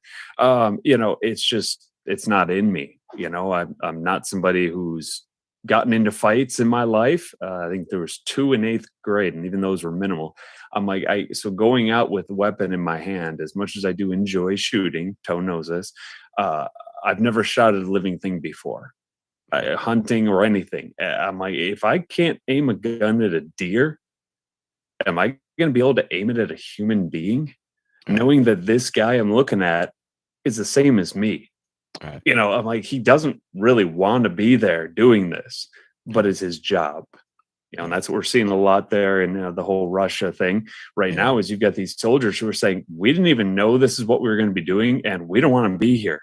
Right. And so it's like, there's different circumstances, and like you say, with the, patriotism, I said it after September 11th. I said, oh man, everybody's going to be signing up to be in the military, and they're all going to get sent overseas because at the time we hadn't invaded yet. And so I'm like, no, this isn't going to end. And I hope they understand that this is what's coming. Yeah. They didn't just sign up and then go, oh crap, but a lot of people did. Hey, Doc.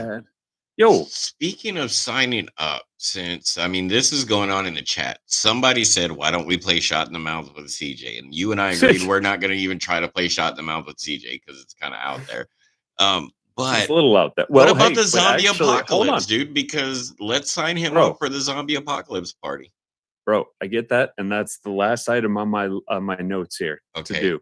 But I wasn't going to do the good at shot in the mouth, dude. But since your question for me today had to do with music, right? I think we should ask him. Bro. Do you want to do it, or you want me to do it? Yeah, I'll do it. You want to time it? Yeah, and if you're okay with this, CJ, the idea you're going to have to explain. Yeah, the idea is that you have 20 seconds and we give you a topic or a thing, whatever it is, and you have 20 seconds to name as many of those things as possible. Now, within for each one you name, you get 1,000 points. If you trump over what Doc got, because Doc started it when we first were on the stream, could have done so much better. Doc did really well on you did really great on this category, bro. I'm proud of you. But yeah, you could have done better knowing you. Okay, so you're gonna you said you're gonna mention a topic? Yeah, I will give you the topic. Doc will give you the topic. It's the same topic I gave you, Doc. You have to mention as many in that topic, in that category, as you can in 20 seconds. Now, if you beat Doc's score, you take 5,000 points from his score. So you'll gain a bonus 5,000 points. The points are arbitrary. You just get bragging rights for winning, but it's a fun game. And keep in mind, I'm at 13,000 points before today. Yeah, and plus he gained 20,000 points from today. Yep. So he got an answer per second. So I'm going to do the effect here. Okay, Doc, you ready? Yeah, go for it. CJ, are you ready to take a shot in the mouth? All right. Anyways, all right. So here it is. You got 20 seconds. Let me get my timer. All right, I got my timer. It's up. All right, ready? Okay. As many as you can in 20 seconds. Heavy metal bands. Iron Maiden, Judas Priest, Metallica, Slayer, Pantera, Sabaton, Hailstorm, Judas Priest, Angel Witch, Merciful Fate, Exodus, Slayer, 17, Anthrax, 18. I'm still at time. Sorry. Dude, you got 19 though in 20 seconds. That was badass. That was badass. Okay. Yeah. So, and you ran into the same thing I did, where I'm sitting there. I mean, because it's a surprise to me too at the beginning of each episode. So he tells me heavy metal bands. I'm like, oh crap, this should be so easy. And I got 20, which was all right, but I could have gone as fast as you did at the beginning there. If I could, all of a sudden, all this stuff. you're like, it's like a 1,000 pieces have just been thrown on the floor. Which ones do I pick up? That's exactly it. Yeah, and so I'm sitting there naming bands that I've got tickets to. I missed Arch Enemy. Damn it, that was one of the ones I missed because I got, we got Dragon Force in April. I got Arch Enemy in April. I've got Infected Rain in June. I got Mark Sabaton Rebier in October. September. What's up, Mark Rebier in the house? That's a tricky game, man. Yeah, because you would think, really I'll is. nail that. Yeah. Well, dude, like bro, if somebody told me Star Wars characters as many as you can in 20 seconds, go like, I'm gonna so stumble, dude. Yeah, I would too. Well, it's like the one that we did with your mom, where it was artists. Yeah. And You immediately gave I go to Van painters, Gogh, Da Vinci, Van Gogh. Michelangelo. My mom's like reggae, rap, metal, Oh, Randy Travis. I didn't think musician. She's like me, you, him. Like we're just naming artists, Oh, like if you told somebody 20 seconds, name all the TV sitcoms you can. Oh yeah. Then you just start rattling them off. TV sitcoms, dude. We're gonna have to do that one day. I'm writing it down. Okay, cool. Write that down. So we have one more guest after you, CJ, who's a comic book collector of all things of Todd McFarlane, which he's awesome. I went to high school with the dude. We named him. His name is Seven because he only has 7 fingers. So he's always gone by the name Seven. Like my name Tone, it's short for Two Tone because I'm half black, half white. It was a derogatory name that was given to me, but it stuck, But so he's gonna play Shot in the Mouth too. And it's to his advantage if he's watching my stream on YouTube right now. Then he knows it. Because he knows it and he can be prepared for this. So the smart ones watch and follow, As an anecdote, guy I went to art school with actually worked with Todd McFarlane. Nice. Oh, nice. And can still draw, I think, Spider-Man to this day. Wow. Nice. Yeah, I went to art school too, but not for anything hand done. I went for computer animation. Cool. That was my jam. But yeah, we do have one other question that's the final thing, but I wanted to ask because I didn't really ask a whole lot. So I wanted to ask at least a couple of mine. I don't know how much time you got. No, go ahead. Okay. Let's see, where do I go? Okay.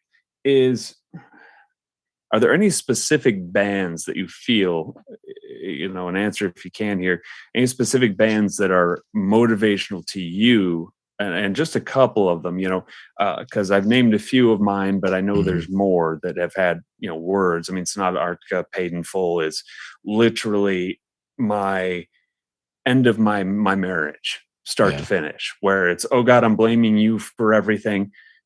And I still love you, to the point where it's, no, I'm starting to love myself. And I don't really feel that way about you anymore. And so that kind of thing is, sticks with me. It's poignant to me in my head, and it applies to my life.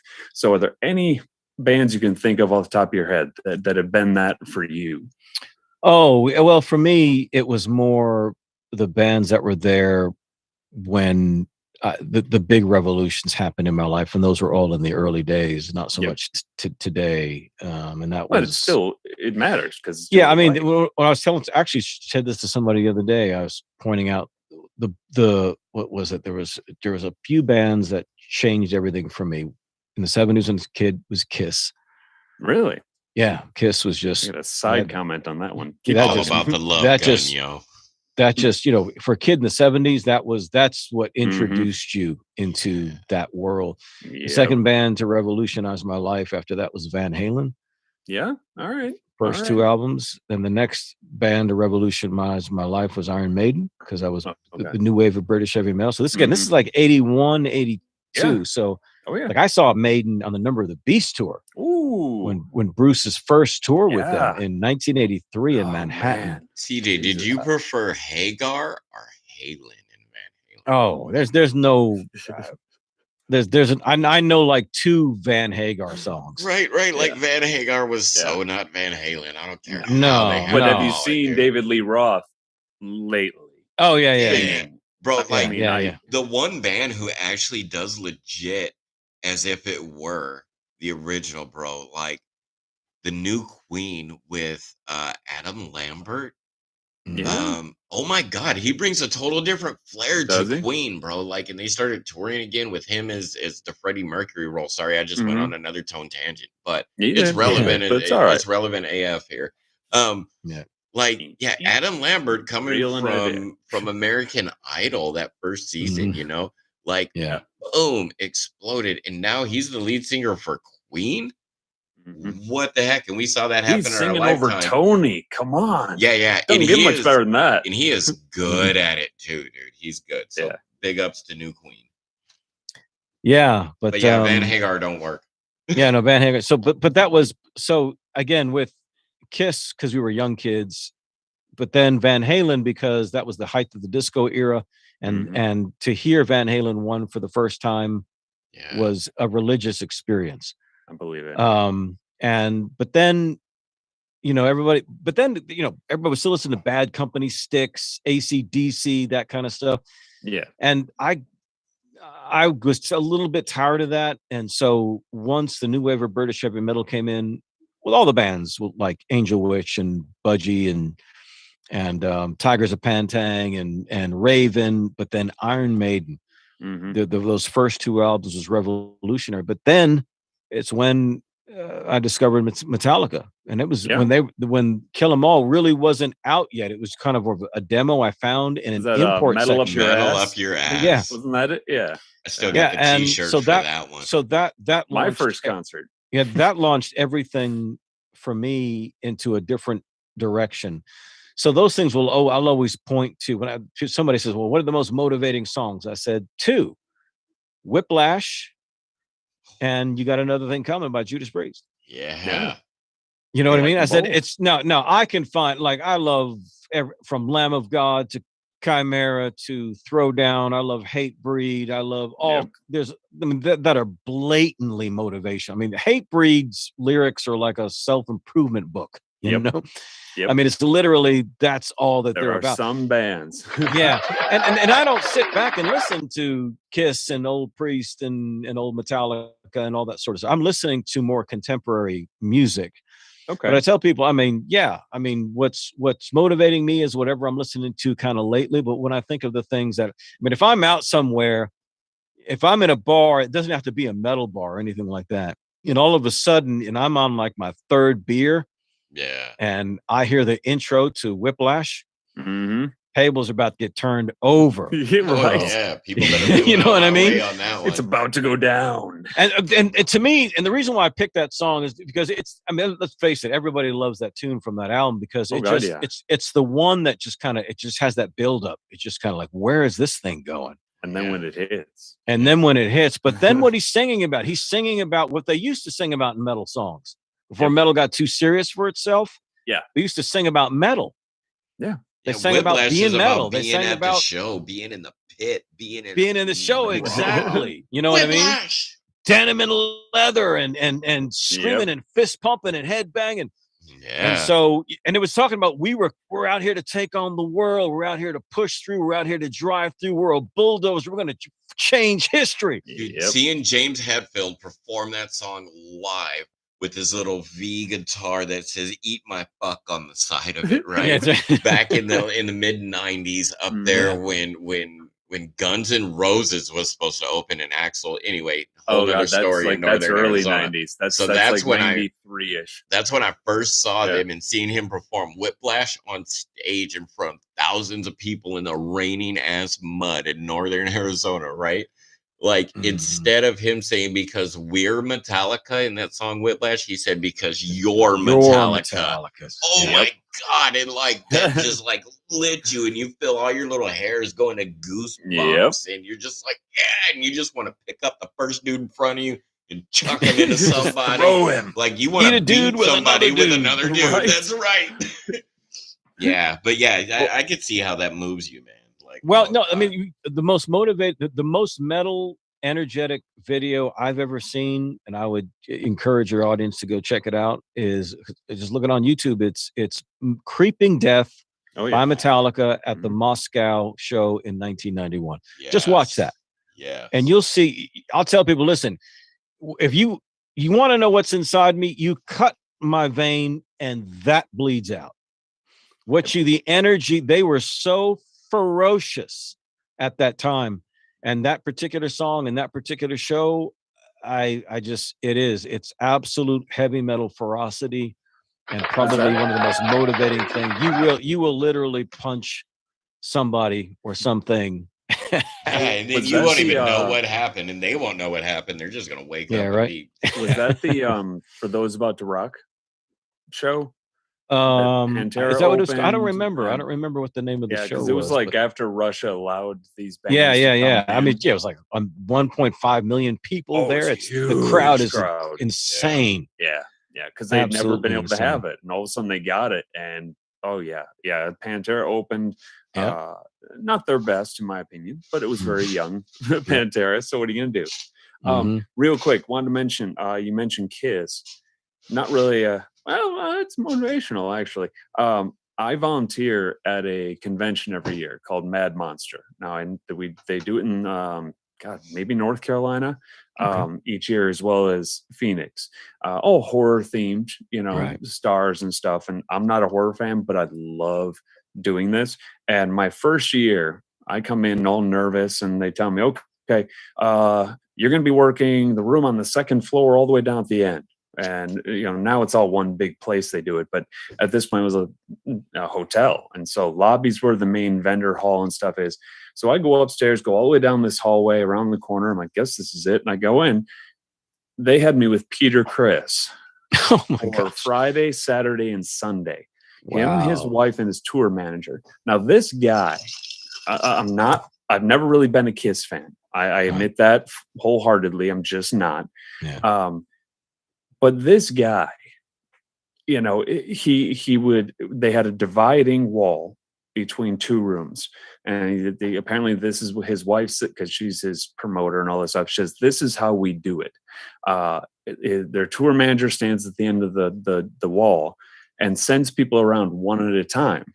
Well, that's because he wants to spend as much time with those fans as he can. She said, well, we won't do Comic-Con and stuff like that because it's a machine. They grind you through. Right. But he spends the time. Well, he did. He'd be there for 15 minutes talking to one guy, who brought in a stack or a suitcase of things that haven't signed.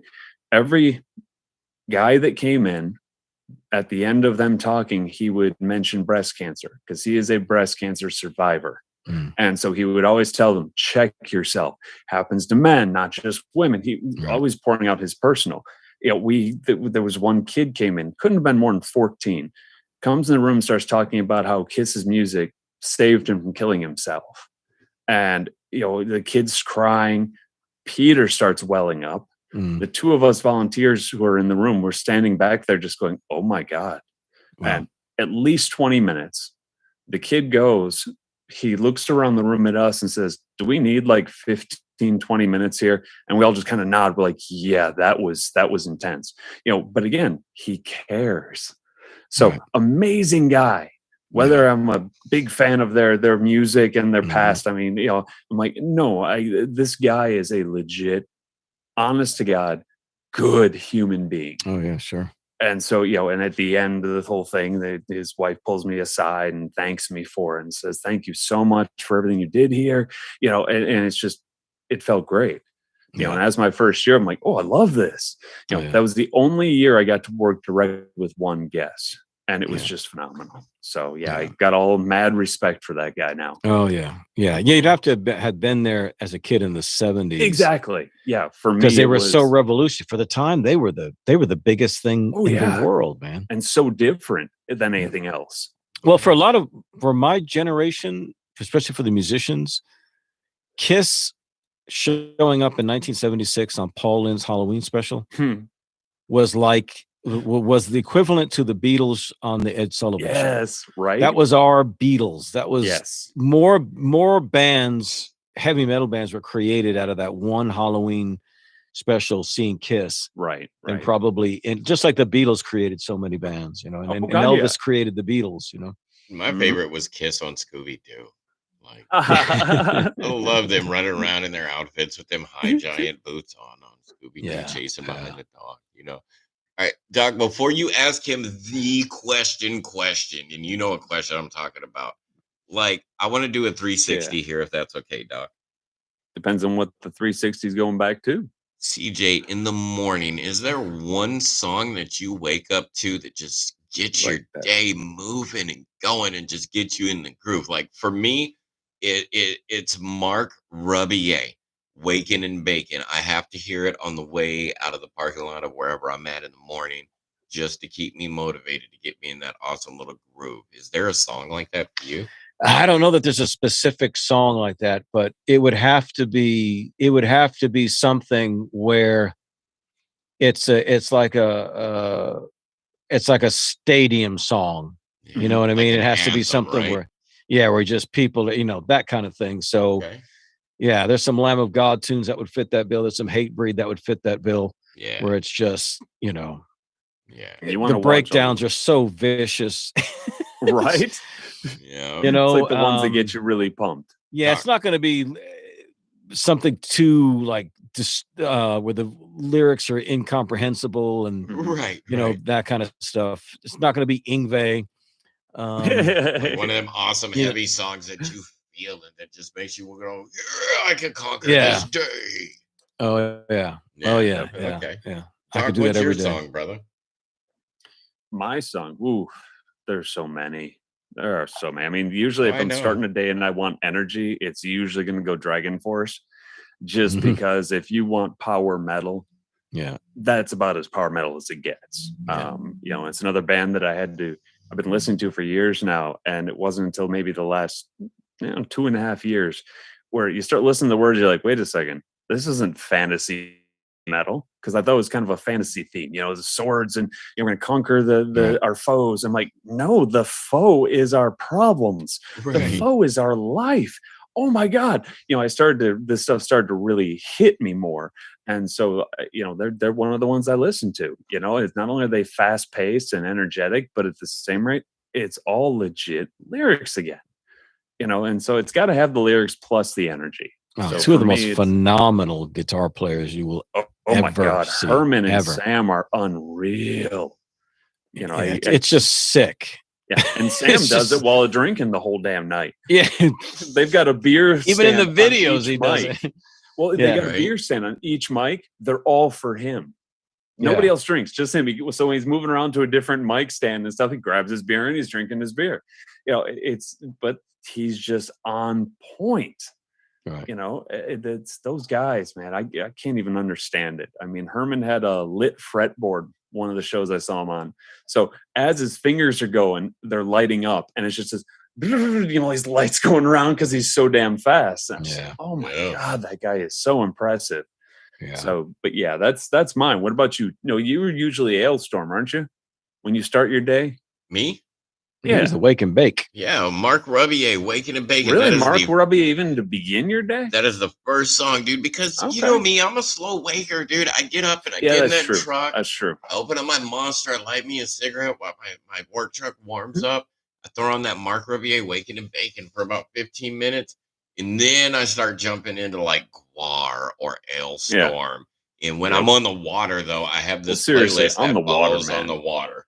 Like Ailstorm on the water all day. Pirate metal, man. Yeah, well, I rock a pirate flag on my machine on the water. So yeah, it's all about Ailstorm. Right on. Yeah. Let me see here. There was, I think, two more that. We'll go an easy one. Tea or coffee, CJ? Oh, coffee. Oh, okay. It's just one of the things I wrote down. I was like, oh, tea or coffee. Now he knows a great website to look up some coffee too at stackspacks.com. Yeah, coffee is right up there with heavy metal to me. Yeah.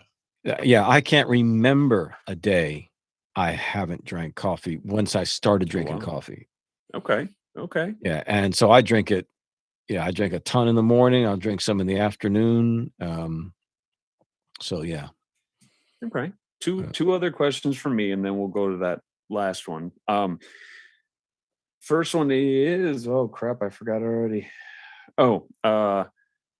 if you can remember, I don't know what streaming service or whatever it is used to listen to your music. For me, it was Spotify. It's what's currently on your Spotify, that says, play the one song that was there last time you listened or whatever it is. So yeah, if you can remember, what was the last track I don't you know. listened to? See, I'm on iTunes, so I was playing. It's called CJ's playlist, but it wasn't created by me. It was created by iTunes. Oh, okay. So they just go based on my listening history, and I just hit it, and it just Spotify has the daily mixes. Kind of like the Amazon pick for you. I think the last song that was on earlier today was "King of Rock and Roll" by Dio. I think that was the very nice, very song. nice. Yeah, I don't even know what mine is right now. Actually, that's kind of part of it. Is you're supposed to go both ways here. So I'm gonna load Spotify. The other last question I've got. Oh, let's see. It's Camelot. Oh, come on, which song? Why is it not doing this? But yeah, it's Camelot nonetheless. It's from Shadow Theory. Oh, Vespertine. That's right. So just a good song. But I wanted to ask you, is there any suggestions or anything that you can give me or anybody else who's looking at doing this sort of thing, how I'm trying to, start to put my things out there? I think this is probably going to be the start of it, of my YouTube at least, and continuation of my TikTok and stuff like that. Is there anything you would recommend for somebody who's just starting trying to do this kind of thing? Holy crap. It's a big question. I teach the stuff. Oh, okay. So That's yeah. right. So man. Well, I think the most important thing to keep in mind is what we said earlier, which is that social media is where information is shared. So what you want to do is to be able to create something that has the greatest share power. Yeah. And so that means having a highly differentiated personal brand. Kind of have to have a hook. Yeah. But I always tell people this when I teach a marketing seminar. I'll tell them, if you don't have a strong idea driving what it is that you do, you're like a champion surfer trying to catch a wave on a freshwater lake. Ooh, I like that. Right. I like that a lot, actually. So yeah. Is this in other words, one of those 360 questions, Doc? Yeah. Yeah. So in other words, if you go anywhere, it's only because you paddle hard. Yeah. Right. Ooh. So what you want is to stand at, like, how many motivational life coach type people are there on the internet? God only knows. God, millions and millions. Right. I'm sure. There's one metal motivator. That's right. And so it's branding is whatever it takes to own a piece of mental real estate. Branding is not something seen. Right. Right. It's not a label on a can or a bunch of cereal boxes at the store. Those are manifestations of it. Branding is something that happens in the mind. It's where your business or operation holds a specific position in the mind of the marketplace. So you're trying to get into minds. And so that's where the hook, as you say, or your unique position, is your way of entry. So by being a metal motivator, daily metal motivation daily screams for living aggressively. It's like Tony Robbins meets Metallica. Right. It's motivation for people who love heavy metal. So very simple elevator speech type stuff, but it's enough to get into the mind. So whatever that differentiated idea is that's driving you, that you're riding as on the surfboard, whatever that idea is, all of your marketing, all of it, it's focused on one thing, and that is to dramatize that single differentiating idea in as many ways as possible. That makes sense. So for me, so metal motivation would mean, okay, well, it needs videos, it needs a podcast, it needs articles, it needs a book, it needs merchandise, it needs live events. And so if we have a live event, what are we going to call it? We're going to call it the Metal Motivation Raw Meetup. Right. I like that. That's good. That's good. So, and if we're going to say do your best, we're going to say don't suck. Yeah. Right. Which that kind of I've always liked that. That kind of stuff. Yeah. So I have started using the metal up. Yeah. Good. But I won't use the don't suck because I feel like metal up is something I've heard before I ever started listening to you. but the whole in everything you do, don't suck. To me, that just feels like you. And so I'm like, I'm not going to take that. Well, from if you heard if you heard Metal Up before you met me, it's from me. Okay. Because we started that. We made that up. And so we made it, but it's so prolific now. People told me years ago, you got to trademark that. I'm not going to trademark that. No. No way am I going to do that. No way. I want people to own that. I want people that's what I'm about. Because all my shirts that I make, not one of them says anything about me. No, I own 2 of them. Bro, awesome, right? Yeah, I was gonna wear one, and I'm like, oh, that's like the guy going to the concert wearing the band shirt. And I thought, you know what? I am that guy. Yeah, right. I do that. Or so that's like your ego is so big, dude. You have pictures of yourself on your t-shirt. I would never have that. Who would do such a thing? And who would do a website and a sell shirt their own and then maybe a hat, t-shirts. both with my picture on it. That's just ridiculous. Yeah, it's like I'm going to write a book called. Wait, I did that. Yeah, you did. I'm gonna write a book on humility with my picture on the cover. Right. Yeah, it's but all the shirts say like my blood type is metal. Yep. Motivated by metal. Eat, drink, and be metal. So in other words, or it says just metalhead. Yeah. Like this one is metal health, survival of the fittest. I like that. Nice. I like that a lot. Nice. Yeah. So it says something about the person wearing it. Yeah. You know what I mean? I want everything to be like metal. It's about you. It's about, in other words, what metal did for me, like I said, is what I'm doing for others, which means you should be a metal motivator too. Yeah. Even though I say I'm the metal motivator, I'm really a metal motivator. Of course. You know what I'm gonna throw out here on this one, Doc. My thoughts and views on all of that. Two of you guys. You I'm looking at 2 metal motivators right here. Bro, that is exactly heck yeah, I appreciate it. I'm metal AF, yo. Like that right there is exactly the theme of the ToneSperience. For the simple fact, dude, that like we motivate each other through an art aspect and try to correlate and try to fit everything to art as it is, and we help each other out that we meet. And it's the ToneSperience isn't me. The ToneSperience isn't Doc. The ToneSperience is all of us bringing my experiences through the people that we meet together. Like this right here is the ToneSperience. You are now the ToneSperience, CJ, and welcome to it, brother. Well, yeah, I mean, I knew I felt something. Something was happening. I knew I felt something, Tone. Right. One of the things that we do for our special guests is I make t-shirts for them. So cool. like I'm gonna get Doc to get a hold of you on where we can ship you a little swag bag, you know, right on. T-shirt, Thank some you, awesome man. stickers.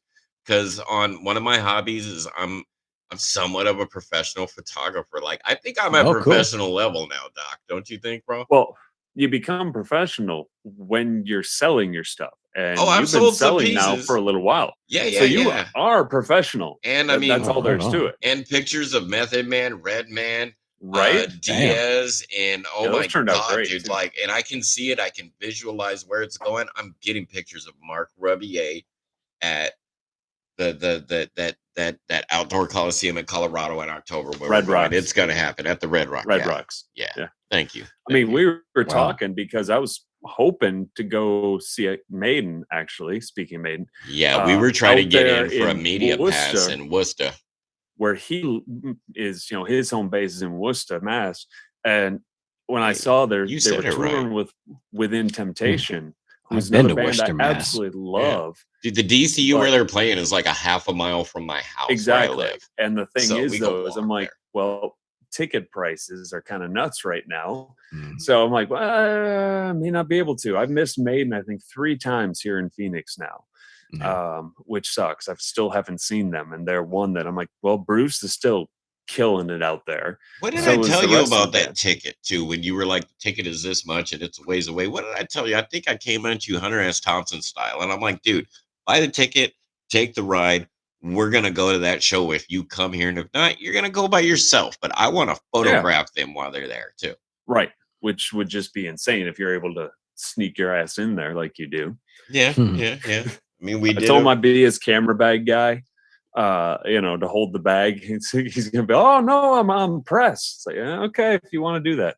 Yeah, but I mean, I'm going out there in another, what was it about a week now? I'll be coming Yeah, out dude, there a couple by of weeks. You're gonna be out here April Fool's Day for my birthday. Yeah, Like and we so are doing an insane celebration that my well, girlfriend and has set up for us. So the flight I was looking at originally was about $300.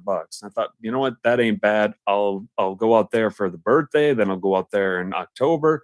Plus, my birthday is in October. That would be awesome. Then I actually went to buy the ticket for his birthday, and cost me like $420. Wow. And so I'm sitting there going, yeah, that whole thing in October may not happen because with all the gas prices going up now, flights are going to go up. I mean, they got to pay for the gas, the fuel for the planes. So I don't know if it's going to work, but I desperately want to go because that would be an amazing show in the first place. I get to take 2 more bands off my list that I haven't seen, add 2 more patches to my battle vest. Mhm. So because I only put bands on there that I've seen. Oh, wow. Cool. You know, I've met other people who are like, oh, look at all these bands. I'm like, oh my God, you've seen all them? Well, no. I'm like, oh, that's still cool, but okay. You know, I've always only got stuff that I've seen. Within Temptation and Maiden would just be phenomenal. I don't know how they're touring together because they're very different sounds.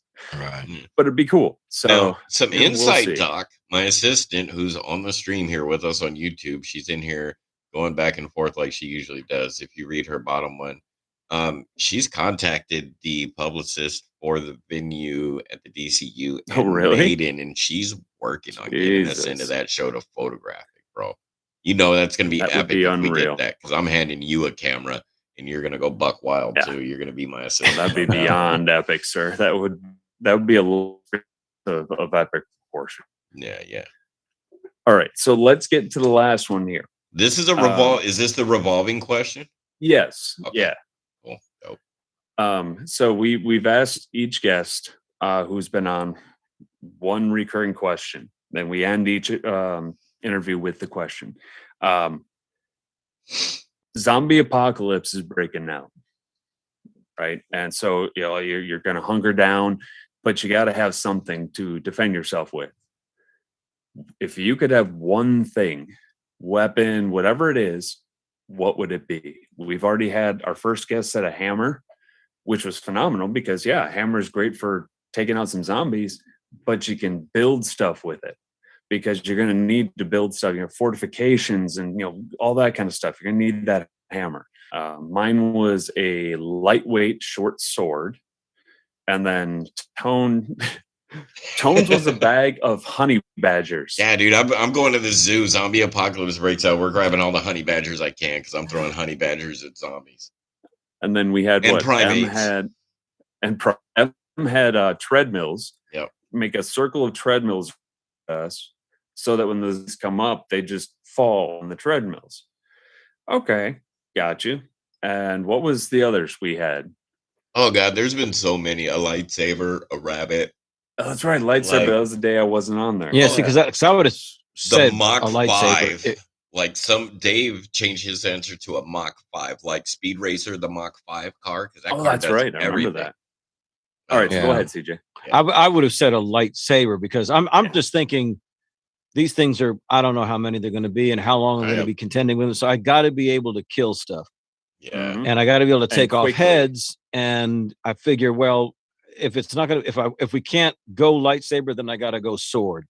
Okay. Well, we can, because I can run out of ammo, but I can't run out of steel. You know, there was always more than one Jedi and more than one Sith. So there could be more than one person wielding a lightsaber. What kind of lightsaber would you be wielding? Would it be like a Kylo Ren type lightsaber or like a Yoda? I want the Luke Skywalker green one that showed up at the end of Mandalorian, man. Oh my God, the Mandalorian. Okay, that's a whole nother conversation. Yeah, right. Like there's your tone tangent right there, man. Right, because I'm about to go on one.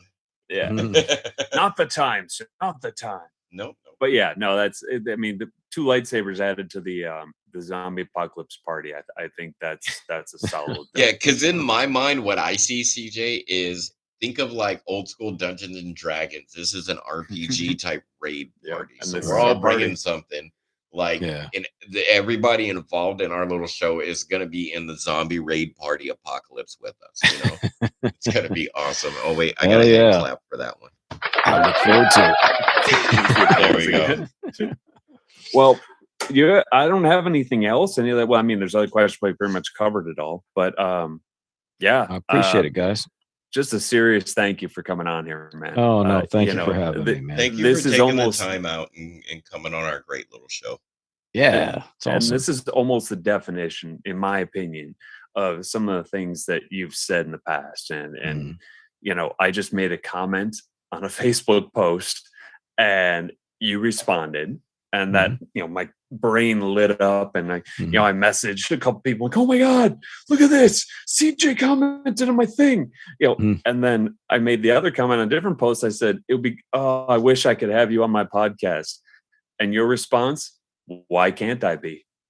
And I literally just stopped dead in my tracks. I was like, oh my God. When he told me that you agreed to do the show, CJ, I'm like, okay, that's great. You're gonna run the entire thing, dude. You're now I'm the Robin to your Batman, because usually you look at our stuff.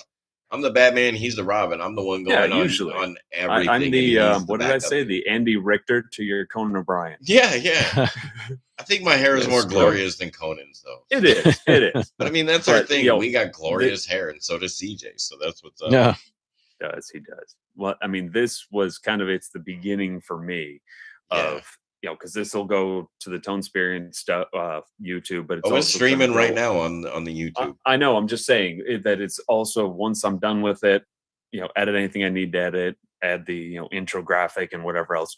Right. It's going up on my YouTube, and then linking on TikTok to it, you know. And after that, I've already got like 5 different videos that I've been waiting to do, and trying to do it with my kids here, not so easy. Sure. Because he's on the computer, and then there's sound. I mean, I've got a moving blanket over the door over here to sort of deaden some sound, but you could still hear the TV if he's out in the other room. So and that's where you just tell your boy, I've got work to do. Okay, Mr. Echo Pants. But yeah, and and now I've got until Friday, so I've got time, and these ideas, I'm going to put them out, and they're going to be coming along with this. Because to some degree, you coming out and telling me, or telling everybody on your posts, whatever, to, if there's something you're passionate about, just do it. Just flip and do it. It's like anything else. You know, another Bloodywood lyric. I may fall, but I risk it to fly. Yeah. And I'm like, that's, you got to take that risk. And what was my risk? More of just a view about myself, you know, that, oh no, this guy's so much bigger than me, he's not going to care, you know, whatever it is. It's like, yeah, but just put it out there. Ask the person. If they can't, they can't. Worst thing they're going to do is say no. Do. And you did. And I can't say I appreciate you any more than I already have. Ah, man. So I was thrilled. It's a thrill to be with you guys and meet you guys, and I love what you're doing. You know, I taught for the Savvy Musician Academy for a while, which teaches musicians how to do online marketing and to promote their music. When, you know, if you don't need a label and that kind of stuff. Well, I would tell them oftentimes, because they would ask me when I was teaching about the social media aspect, and they would ask, well, how much do I have to post? Or what's the best time of day to post? Or I only can post once a week, and all this sort of stuff. And very all apprehensive, because they're creatives. Yeah. Yes. You know what I mean? Exactly it. Yeah. Like, I post way more content on social media than Doc does, to the point where Doc's like, Tone, you were just posting just to post, aren't you? I'm like, yeah, I'm just posting about my day because I'm bored, and I want people to see it. I want something to do, and I want meaning. I want to have fun right now, and this is live. This is look the at my TikTok, man. What's up? Most of my TikTok was posted while I was working over at the pizza place. Yep. You know, I'm waiting on delivery because I'm on disability, and I had a job delivering pizza paid under the table. And so I would just, while, you know, they're cooking orders and whatever, I would just step outside against the brick wall, and I would shoot my TikTok videos, because I would think about a song while I'm driving. So it's fresh on my mind, and I'm there. So I just go outside and record this video. There's nobody there. You know, nobody, it's side of the building around the corner. Nobody's listening. It's just me. And so that's how I started it. But I backed out of the job for any stress issues with the people I worked with or a person I worked with. And so I'm just like, look, I can't do it anymore. And then gas prices going up is a 25-minute drive each way to this place. Mm. And gas being $5 a gallon, not really worth it at that point. Right. So I backed out, but now I'm here at home doing it, and I need to pick it up because I've been waiting on this. I've been trying to sort out the YouTube thing, and finally this connection stuff is working. Zoom has been a lifesaver now. What the heck did I keep telling you, bro? I kept telling you, dude, we're gonna figure this out. We're gonna get to where we need to be. We're gonna get to where we're at. Did I ever say we wouldn't, though? Nope, you never said we wouldn't. Exactly. Just because I knew we would. Just like it life, took off a lot faster than I thought it would. Yeah. But you know me, dude. I don't do anything slow. I'm gonna do it, or I'm gonna do it. And that's what he is. It's what he does. Yep, that's what I do, and that's what I do well too. But CJ, you racked up 19,000 points on our game. So I'm after the video on my channel, I'm gonna upload it in the video description, the points. That way we keep the ongoing of points. Yeah, because we still got one more guest to play the game with tonight. Yeah, and I don't think he's listening because I think the only person that's been listening is Liz. At least on my end on YouTube. So. Yeah. Awesome, well, man. I think I still have to send him the link anyways. Yep. You got to do that. I have to use the bathroom. Well, you go do that. Well, thank you guys. CJ. Really, I appreciate the time, and excited for your platform, man. Kick the shit out of the internet until something pops out. There's no right or wrong way. You know what I mean? Anything can. I think the point of that, what I was going to say about the savvy musician, teaching these musicians when they would say, how much should I post? Whatever. I said, listen, you're asking too many questions. Right. I'd rather have the person who posts 100 times a day. I'd rather be reeling them back in and say, whoa, slow down a little bit, man. That's a little bit too, than the person that's asking me, how many times a week should I post? Right. Yeah. That was one of the things I think Tone may remember that, once, I would talk about TikTok and I'm like, oh God, I got to make sure I post more. And he says, don't worry about it. Then when I started looking into the YouTube stuff and digging in further about, how to hashtag and all this kind of stuff, the kind of the stuff that you've mentioned, that how to play to that online audience. And time and time again, same thing. Don't worry about how often you're doing it. Just make it legit when you do it. About what you feel at the time. Yeah, and that's the thing is I've had several people tell me that they liked the the stuff I put on TikTok because it's honest and it's genuine and it comes from the heart. And that's part of my hook, if you will. That my stuff isn't going to be you guys should do this. It's okay. I did this, and this is why you shouldn't do it, and this is why you should look at things in this way. In my opinion, it's more of and I'm trying to kind of own this whole doctor aspect where I'm hoping that I can help some people heal. I've had people I've talked to in my life over the last, probably last 5 years, usually women, or they'll come to me and say, oh, of course, God, this guy. Of course it's women. And I know he's a lady killer, dude. Like, oh my God. Well, but they'll sit there and talk about the person they're with or have been with or the father of their child. And this guy's an asshole and he does this. And I said, oh God, I know exactly why he's doing that. That's exactly what I did. I know exactly where he's coming from. But why? There is no reason why. In some of these instances, like, no, I didn't do what I did for a reason. I wasn't trying to do something. It's just kind of where my brain went and how I handled things. Now, did I learn some of those traits from my dad? Yes, I did. But that doesn't mean we don't have the ability to change those patterns. Sure. And so that's what I try and tell these people. And I say, well, how do I get them to stop? You don't. Yeah. There's nothing you can say that is going to stop those patterns that he has running. There just isn't. They have to realize it themselves. Yep. And I know this because this is what happened to me, where I didn't see how I had been acting for all those years until my ex-wife hightailed it. By all rights, you should have done it years prior, but whatever the reason. But, I know that it took this part of my life that had been there for damn near half my life is all of a sudden gone. And that takes you to a new place where your world is gone. And Tone was talking about me loving myself. Those first 2 years after she left, I'd shower, I'd do everything that needs to be done in the morning. I literally never looked at myself in the mirror. My head would always be down, brushing my teeth and stuff. I never looked up. I hated that guy that I saw in the mirror. Hated him in ways that I don't think anybody else could fully understand. But it took time. And when I was able to look up and be like, okay, that guy's not too bad. And then another, 6 months, 9 months to a year later, I'm like, I like that guy. I'm like, that's a decent guy.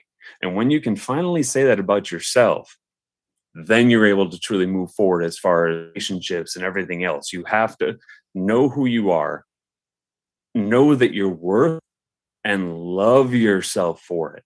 Bro, and otherwise, dang well, I love the person I am now. And I love the life I have now. And that's a big step for me. Like, I never used to love myself or love life in general. I just went through the emotions. Now I have purpose. I feel like I have meaning. And my meaning is to be the awesome Tonedingo Freeman I can be, yo. And bring it to everyone else, Right on. Yeah. Cool. All right. I'm going to go to the restroom. CJ, thanks for being on the show, dude. Like, thanks, Tone. I appreciate it, bro. Thank you. And then I will hit you up at some point here so we can get some information on where to send this shirt. Yeah, man, whatever. You guys are my bros down, man. Heck yeah. That's fantastic. You are the ToneSperience now, too. Thanks for being on. Right on, This man. is great, brother. This is great. Proud member. Yep. All right, man. Well, thank you again. Stay frosty, guys. CJ. Stay frosty. You bet, man. Brother. You guys have a great week. Metal up. Thank you. You too. Yeah. Take care. You too, man. Metal up. Bro. All right, man. All right. I need a break. That was awesome. Yeah. That was totally awesome. I need a restroom break, and I want to go smoke. Send the link over to Seven real quick. We'll take a few minutes. I'll come back. I'm gonna call him and tell him that you sent the link to him and be ready, because we'll just come right back on when I come in and you come in. Okay. All right, man. That works. But yeah, and I got some thoughts on that, dude. That was legit. That was awesome. That was real. Yeah, that went really, really well. And you did phenomenal, bro. So here, I'm gonna give you the. Yeah, bro, you did great. You did great. So I'll be back. You, okay.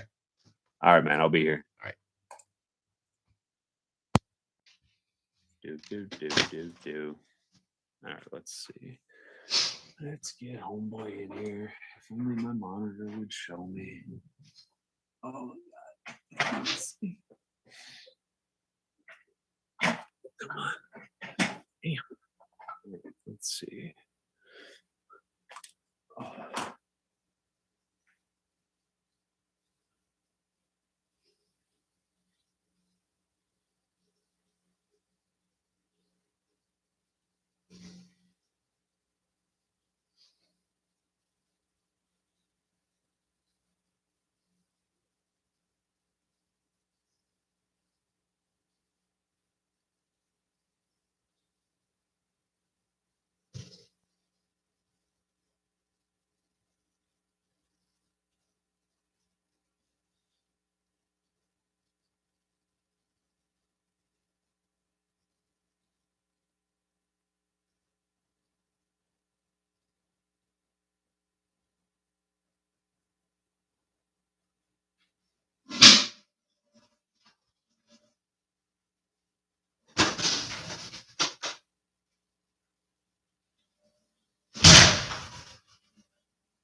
All right, y'all. I am back.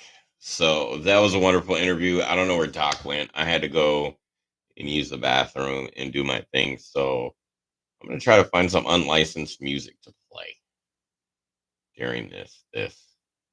All right, Doc, you sent the email link. Awesome. Thank you. I will reply.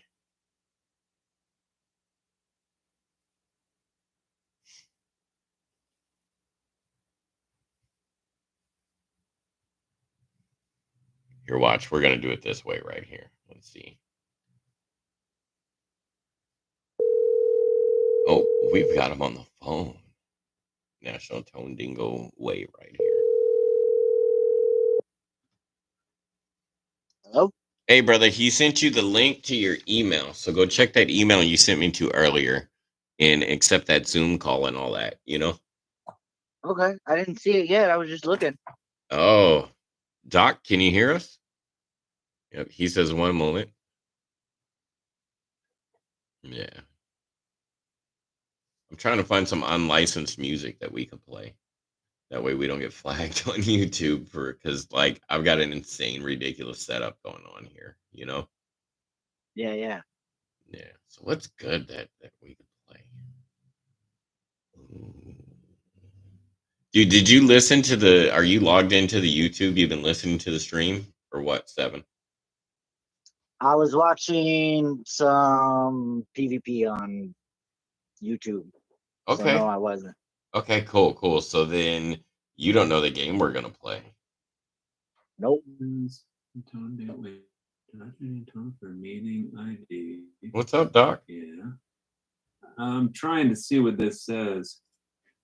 I don't know. It popped up a little thingy. Is it 2 of us, Joe? It's me, you, and I've got our guest 7 on the phone. He's going through his email. Okay. He says he didn't get the link that you sent him. Huh. And that's that email I sent to you earlier. So if you want to resend that link, that would be good. No, well, let me look at my email, make sure the address is right. Okay. Why does it not show up there? Huh. That's bizarre. Okay. Compose. Okay. So chickenliquor@gmail.com. Is that it, 7? Check. Chickenliquor@gmail.com. Yep. That's it. Okay. All right. Uno momento, por Well, favor. he's coming in. I'm going to play a song that Johnny gave us permission to play. Coolness. We're the Teenage Brothers from San Francisco, California. Now, Johnny Dismal, who is the lead singer of this band here, gave us permission to play this song, so I am playing it now.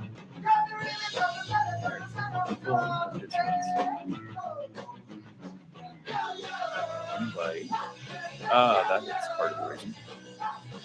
All right, you keep rocking out there, sir. Oh, I'm rocking. As what was it Sally said last night? Tone's over there living his best life. Right? All right, let's see. Chicken liquor. I am not cutting the email out of the edit. 7, do you want me to cut the email out of that edit for this episode? Oh, sorry about that. I just got a text message that said cut the email out of the edit. Yeah, I don't want everybody to know my email. Okay, so right before this, a minute before, cut his email out. Boom. Done. Yeah, no, it'll. I will I've do got to it, go bro. through the whole video and crop things down, and it'll be done. All right, did you get it now?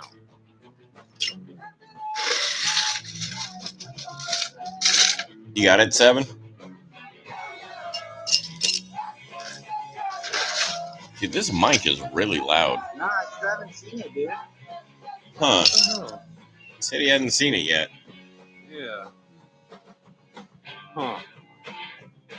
Well, are you gonna do it from your phone, bro, or how are you gonna join in with us, 7? Yeah, I was gonna use my phone if that's alright. All right, Doc, send me the text real quick for the link, and I'll send it to him. You know what I mean?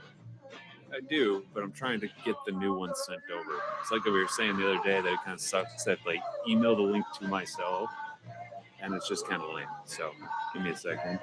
Okay. You can barely hear 7, but can you hear the music good there, Liz?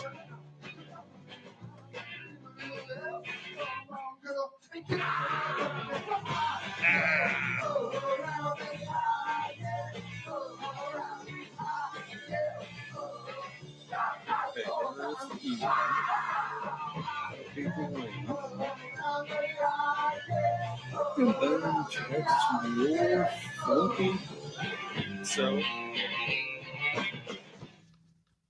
all right, I just texted it to you too. All right, bet. I will check my text message. I just got it, so I'm gonna transfer this over to you. Okay, 7? Okay. All right, brother.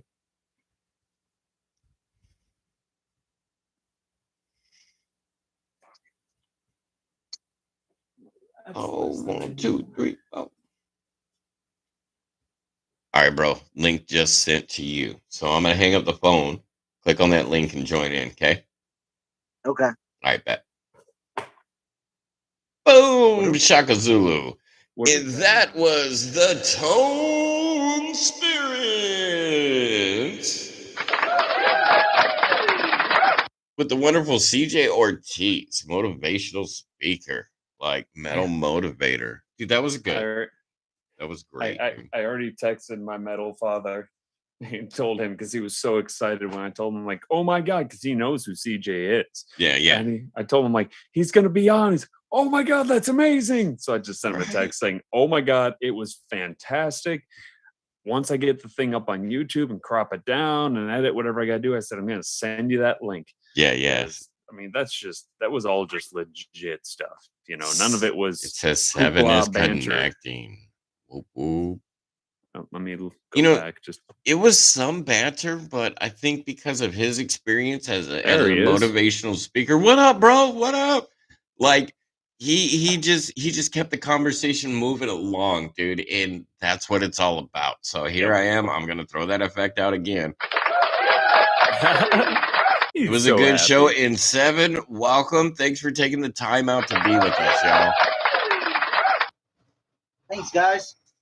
So a little bit of background. 7 is a collector of all things Todd McFarlane. So we're about to get down. We're gonna get geeky. We're gonna get raw. We're dragons? Gonna get dirty. Dragons? I got like 3 McFarlane dragons that they're in a box. I got no place for them. Wait, who are you speaking to here? Are you speaking to 7 or me, bro? I'm speaking to 7. He's the collector, man. Oh yeah. Yeah, those are real cool. Dude. I mean, they're not bad. They just take up space, you know, and I got so much other stuff. Well, how about when you come up for the first weekend, I'll give you 7's t-shirt and you can send 7 the t-shirt. Nice. And you can send him the dragons. And a big box of dragons. Yeah, I think I have all of them. I might be missing one piece for one of them. I can't remember now. But every guest on the show, 7, I try to give them their t-shirt. Sometimes it's when I come up with the t-shirt, in like Dave Becker's t-shirt. I came up, I have the concept for it, but I need to be there with him in person to like make it come to fruition. And we're going to do that on that Monday from that weekend that you come up to Massachusetts, Doc. Yeah. So that's when his t-shirt's going to really take place, you know? So you get your own t-shirt, brother. Cool. Yeah. What t-shirt are you wearing right now? What's up with your shirt game going on here? Captain America. Nice. What is the variant issue of that shirt going on right there? I got to see this. All right. So it looks like you got Captain America. You got Red Skull. All right. What else is that going on? What other character is that Captain America's fighting right now? I don't know. There's some green guy in the back. He's hard to see. Okay. And then there's this like, I don't know. It almost looks like a Sentinel. Yeah. He kind of looks like a version of a Sentinel, and the Thing melded into one. Yeah, I don't know what's going on. Those were back in the day. So this is the shirt I'm rocking tonight, right here, brother. Cool. Yeah. Doc's got his awesome Bloody Wood shirt on. We just had like CJ Ortiz, the motivational speaker. It was ridiculous. It was awesome. It was good. Doc hosted it. He did great, dude. So again, the metal motivation speaker. Yeah. Don't forget that metal, man. Yeah. All right. So 7 is a collector of all things Todd McFarlane. Now, I know you from way back in the day, and I follow you on Facebook. I follow your stuff. I've been seeing your bearded dragon post mainly on Instagram lately, dude. Which like your bearded dragon is awesome. It makes me miss mine. Like you have, I saw something that you posted a while ago about the Guinness Book of World Records. Something involved with that in your collection. What is that, dude? Oh, I think I have it. Hold on. All right. Did I just like sidetrack you on that one and throw that one out of nowhere or what? Nah, it's something about it, man. Yeah. Something about the person who's here. Yeah. No sidetracking at all. Huh. Let's close all this shit that I don't need on my desk. Oh I yeah, think we're it's a- gonna do that game too, Liz. Why doesn't she call Ooh. in? 301. Well, dude, we can get her in on the live feed too. Bro, what is that? Right. Tell me about that. Doc, are you seeing this? I don't think Doc saw it. Doc, check this out. Oh shit. Okay. Wow. Guinness. Okay, so what's the record for? Longest independent running comic. Nice. Oh, hell to the yeah, dude. And that is Love dude. it. Like, Yeah, I mean, I still have issue 1. It's Okay. Still in the box, and I'm like, I don't know if it's worth anything, but I I don't care. have 3 other copies of this one. These Nice. ones were sold on the inaugural day. So damn. like that's why it has it up here at the top. Okay, inaugural yeah. day. Very cool. The other 3 I shipped out to CGC to get graded. okay. Nice. Yeah, I see Oh, you man. doing that a lot with a lot of the stuff you collect, bro. Like you get these gradings and ratings on it. Like, what do these ratings and gradings mean exactly? What is like? I saw one of them you posted. There was like a Spawn or a Spider-Man one of the Amazing Spider-Mans yesterday. I forget which issue it was, but I had a rating of a 4.0. What exactly does that rating mean? So there's a rating from 0 to 10. Okay. Usually a 0 is there's nothing there. You had staples left. There's no evidence almost. Right. But then it goes up. So then there's like a 0.5 and like even lower than that sometimes, 0.25. I don't even know. Bits of pages. You mean you can Okay. get lower than a 0 rating? Well, not lower than a 0. Oh, okay. But it'll start at 0. So like 0.25 or something real low. But then it starts going up. And as it goes up, it's like, how good is it? Yeah. So it'll check to see if there's like spine damage, if there's any wrinkles, if there's even fingerprints. They check for everything. Water damage. Well, Yeah. the frayed corners and stuff like that. Yeah. The dog ear. That's what it is. Dog ears. Yeah. So all of those can take away from the grade.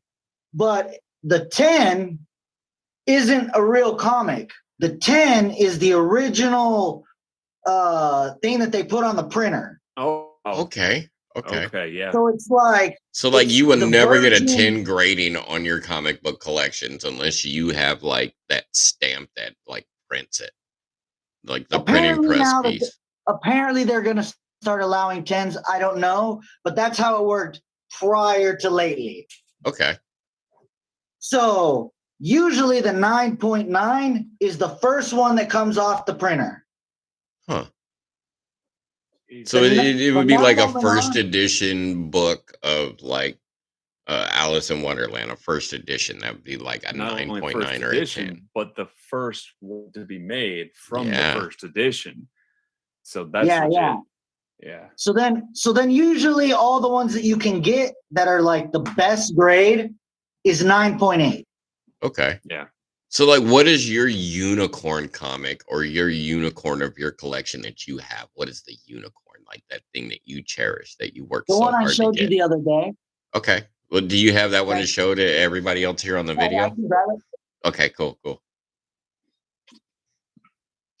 Ooh, excuse me. All right, I'll be right back too. Give me a second. No worries.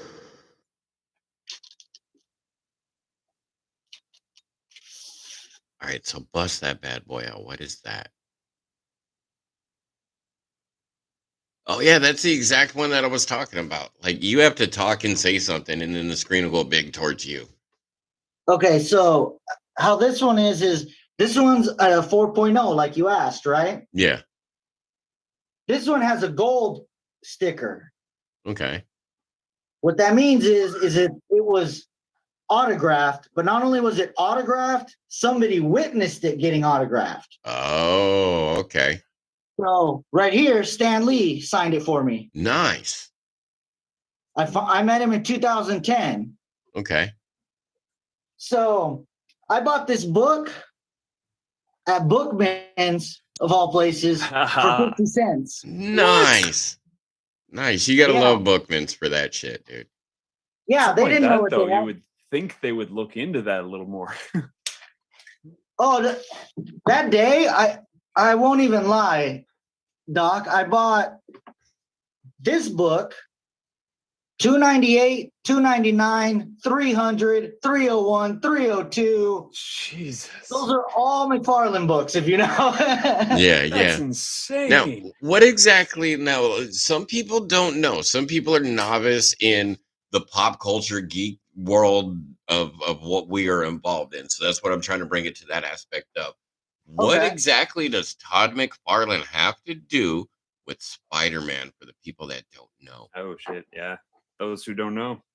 All right, so Help educate like the people who will potentially listen to this stream down the road.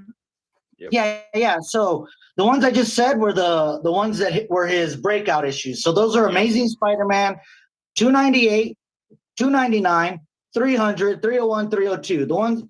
Those 5 right there are what started all. It went all the way up to 16 or 17, I believe. Okay. He did all of those in a row. The reason they're so important is because up until that point, people had drawn Spider-Man like this. He's like a kid or just a guy in a suit, right? He was just a normal, like, looking type deal. As you can see on this Spawn book, which is a throwback. Yeah. This is how he drew them. So it was definitely more dynamic. Yes. He has how Todd always describes it, like the arms and the legs, and it's over his head. You know, it's not the basic, like, I'm just a man who swings around named Spider-Man. Right. I am a spider who is a man.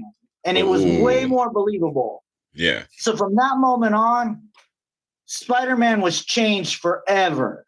Oh, yeah. And he's still been changed forever. But what also makes that so important is that's when Venom was created. Yeah. Those books. Venom and then Carnage shortly thereafter. Dude, there were so many other symbiotes involved into that storyline that, like, you could get ridiculous for a minute on the whole subculture of symbiotes and what each color one represented and what each one's special power. And then they all came together like symbiote Voltron. Jesus.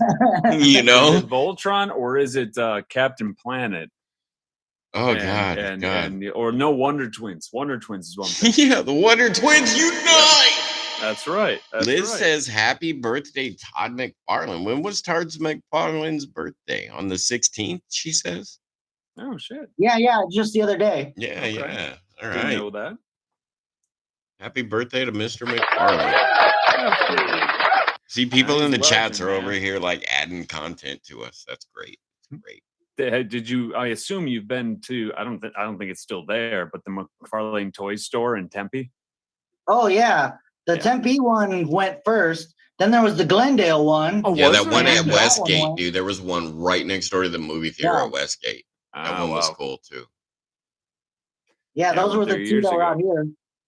And they're not there anymore at all. Even the one at Westgate. The toy store he sold, and it was like a different toy store, but it was like a lot of plushies and weird stuff, you know. Not to say it wasn't still like a toy store, but it was like way different. Right. Yeah, it wasn't the collector's type of jam. It's like KB Toys versus Toys R Us, you know. Both of which are gone. Replaced by Amazon. Yeah. Well, you gotta love the internet. But I mean, you get anything you want on Amazon. Shit. But when I first started looking at comics, a buddy of mine in 8th grade, because I just had never looked at them before. Buddy of mine in 8th grade, he loved them, and he's like, "Oh, let's go to the comic shop." So we go to the comic shop and hang around, you know. And so shortly thereafter was when Spawn started, you know, Savage Dragon, all those guys that Image at that point. And then you go back and you start learning stuff that just had Spider-Man, Todd stuff, you know, and they're like, oh shit, okay, so I'm with that, you know, and that's kind of where my comics went. You know, I still remember second floor of Graham Comics in Naperville, Illinois. I'd go up there and they had a glass case and then like a rack next to it. Rack next always had the Infinity War book. And so I knew who Thanos was when he popped up at the end of Avengers. I'm like, oh my God, it's Thanos. And so I knew where it was going then. But I'm like, so these are the things that stick with me, but kind of stopped for years. And I was working a job. We started going like once a month. The three of us, we'd go to the comic shop. And that's when Civil War landed. So you go and you'd be like, Civil War. Yep, that one. Okay. Civil War. Anything that had war on it, you throw it in your stack of books, So the I got first Civil War set is too. what got me into Marvel. Yeah. I was working with kids and a dude in the office was always like, let's go to lunch, but we got to stop over at Samurai real quick and go grab this Civil War. I'm like, Civil War what? So I started reading them because he read them, and dude, Civil War, I was hooked. Yeah. Civil War was a damn good storyline that, well, clearly I think any of us who knew it before the movies, that Civil War in the MCU was not what it could have been, but it would have been at least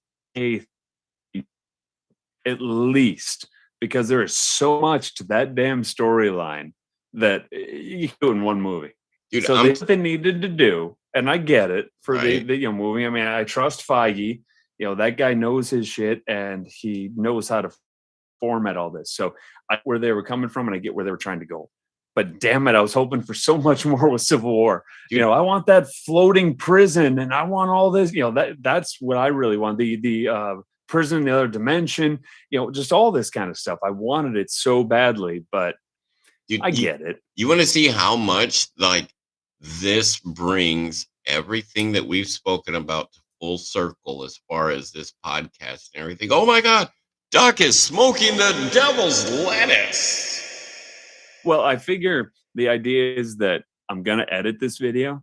There you go. So this will be in sections. That's right. Because I didn't do this.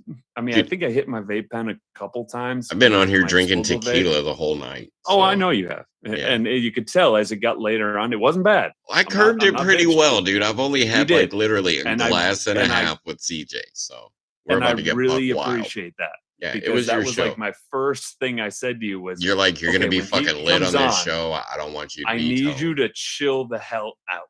Well, I maintained well, dude. Come on, dude. Big ups. Come on. You can. So someone in the chat here, Liz is sitting here saying that Todd McFarlane created, like somewhere in the 2000s, a Kiss video game called Psycho Circus, right? So check this out, bro. Yes, that totally relates to our last guest talking about Kiss. 7 here. Like, there's a reason behind his nickname. But 7 here, our last 2 episodes prior to this were on the 7 Deadly Dwarves, right? Yes, they were.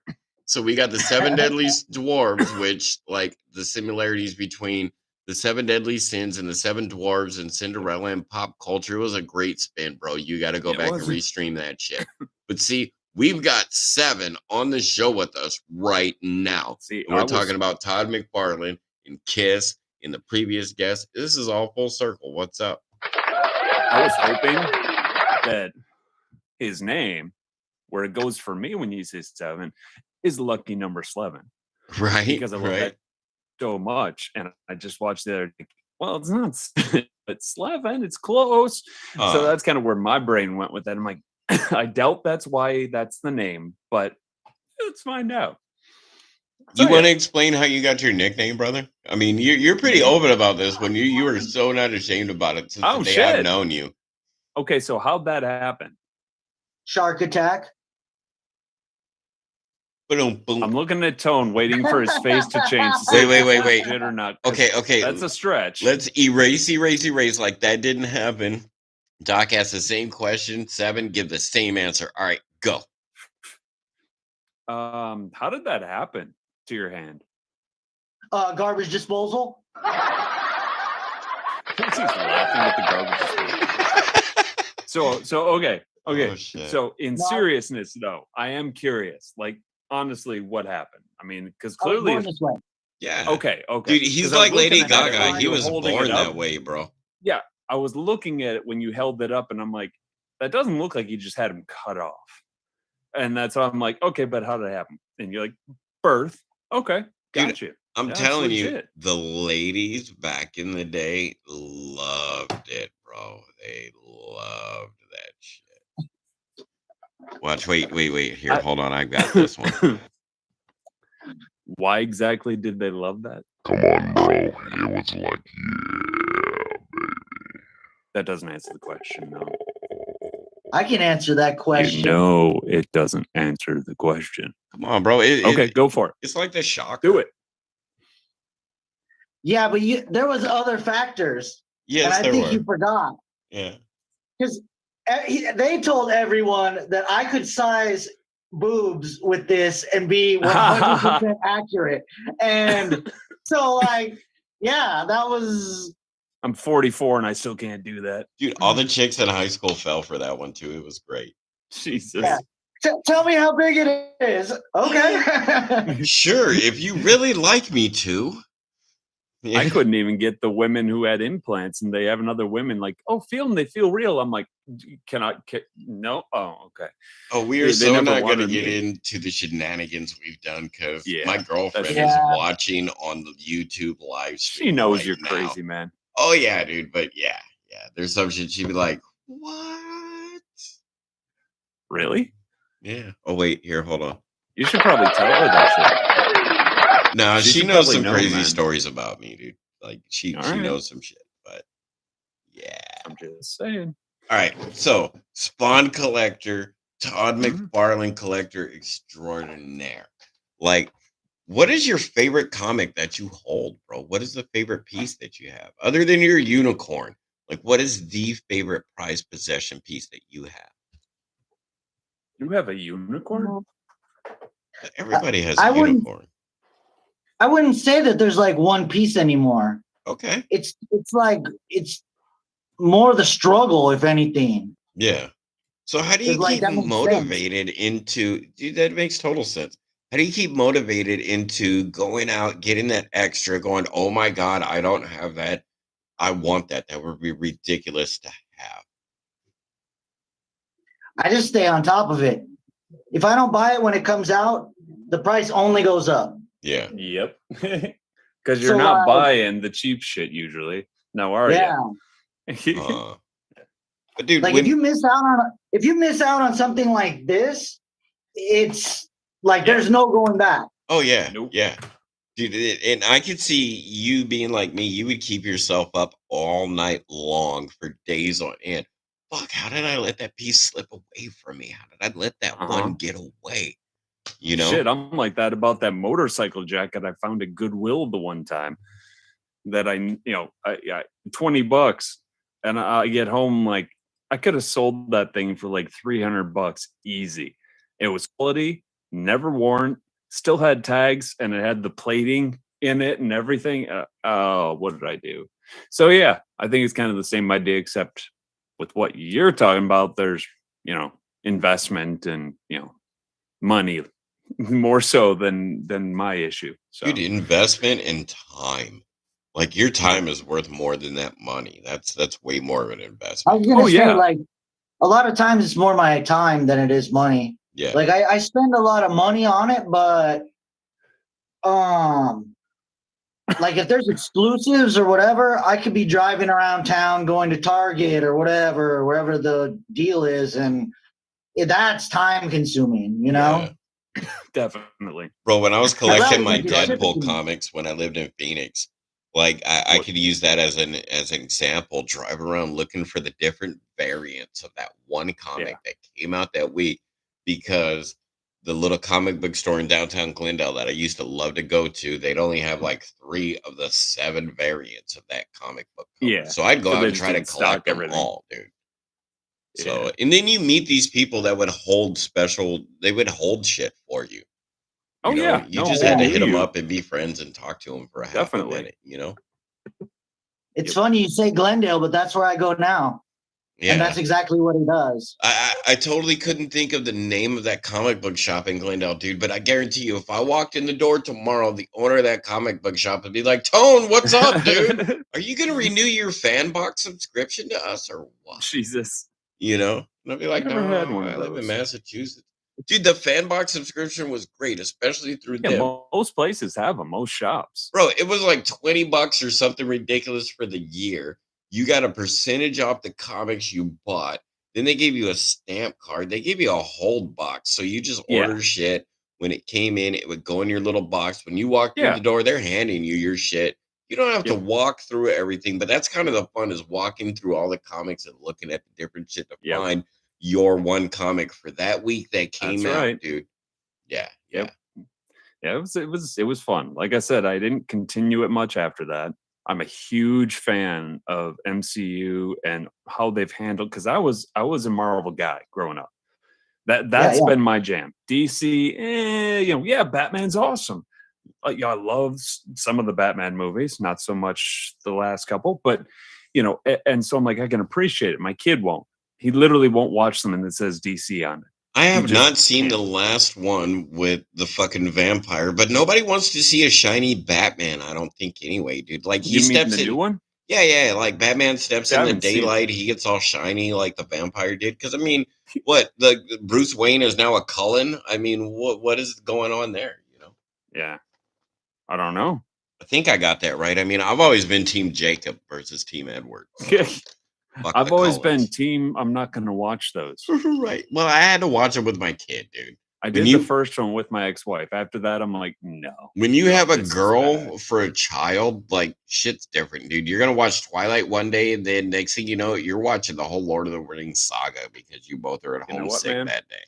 I will tell you, you're very, very fortunate to be coming at it from the post-Frozen age group. Oh, no, dude. She loved the shit out of Frozen. Well, yeah, but not in the same way, though. No. Because, Lucas, boy, but, he wanted to go see it. So we go. The whole thing with the reindeer is funny. It's cool. Yeah. But then, dude, as Olaf was the shit, dude. He made that movie. I don't care what anybody Liz needs says. to stop repeatedly texting me. Send one text, Liz. Not 5 separate ones. Bro, anyways, put your phone on silent. I got mine on silent, and it's hooked into the mixer. Bro, I'm not complaining about the sound. I'm just saying it's funny because it's vibrating the desk. Oh, I heard it vibrate. I told her I would send the link because I gotta send the link to her. Your mic is killer. I totally heard it vibrate. And there goes my camera. Boom. Yeah, I gotta sort this thing out. It's because if I put it on the monitor, I've got a 32-inch monitor, and so it sits way up top, and the camera's like looking down top of my nose. So it's on this little tripod, but it keeps tipping over. So, anyways, we should play the game with 7. What's that? We should play the game with 7. Okay. All right. You ready to play game 7? Sure. Hell yeah. All right. 7. Are you ready to take a shot in the mouth? Sure. All right. So do I explain it? You want to explain it, Doc? No, go for it, man. This is you. All right. Cool. All right. So I'm trying to get your woman in here. We're going to give you a category. You have to name as many things in that category as you can in 20 seconds. Now, I got to tell you, there's a pretty high precedent set here. Yeah, there is. Of all days for you to come on. Yeah. Doc nailed, because we always start with Doc normally. So we actually played the game with his guest, CJ. No sloppy seconds. Ortiz, the Metal Motivator, dude. Yeah. Like, legit guest. Doc got him. That was his de-virginization of hosting, yes, it was. Which was from great. One metal guy to another metal guy. Yeah. Y'all bonded. We all bonded. It was great, dude. We are all that's good stuff. We are now metal bros with CJ Ortiz, bro. What's up? For me, that is absolutely gigantic. So, Doc set Todd the McFarlane big. That's a bit of a stretch. Todd McFarlane big for you would be like me getting Peter Capaldi. Or that would be like us getting Ryan Reynolds on this show, or fucking shit, fuck shit, Mark Rubier, dude. Which I'm gonna get Mark on this show one day. Mark Rubier, legit. I'm coming for you, brother. I'm coming for you. Look, 2 different cameras. Camera 1, camera 2. Camera 1, camera 2. Mark Rubier, October 30th, Boulder, Colorado. We're gonna be there at the Red Rock. I'm gonna get him. So Doc got 20,000 points on shot in the mouth. So you get 1,000 points per answer. Now, CJ Ortiz, the Metal Motivator, keep in mind, Doc got 20 points right. He got 1 per second on average. CJ got 19,000 points, bro, in the category. So he got 19 in 20 seconds. If you beat Doc's score, which is the highest, you get an extra 5,000 points for the game. And Doc gets 5,000 points taken away. Yeah. So if you can get more than Doc gets in 20 seconds, you win. So now that you know the rules, now you know how it goes. Are you ready to take a shot in the mouth? All right. So put your head back, open your jaw. Let me get my timer out, and I'm going to set it up for the 20 seconds. All right. You ready? Okay. Here's the category. You ready? 7? Is this on me? Yep. Yeah. This is all you, brother. This is all you. Okay. All right. I did mine already. Name as many metal bands as you can in 20 seconds and go. Deftones, Metallica,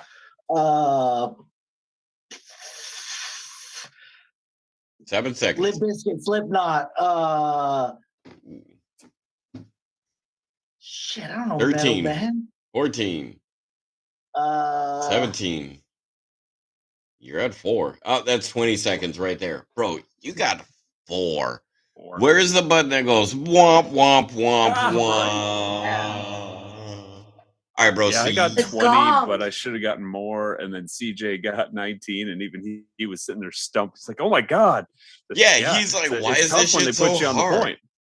So, like, bro, you didn't say Metallica, Megadeth, Guar, fucking. Did he say? Oh, he. Well, yeah, I didn't. No. 7 didn't. 7 didn't. I thought he said Metallica, didn't you? Oh no, Slipknot is the one that I'm thinking.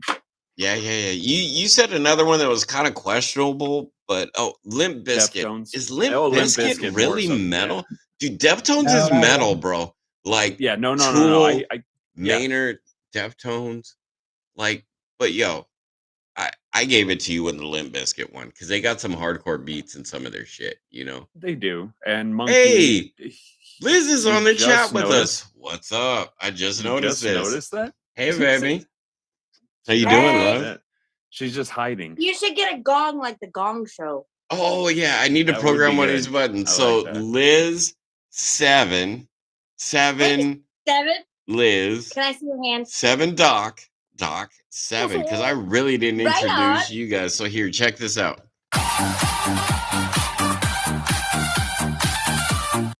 That's the introduction, y'all. Oh, stop. I was getting into that. Why'd you cut off all your hair?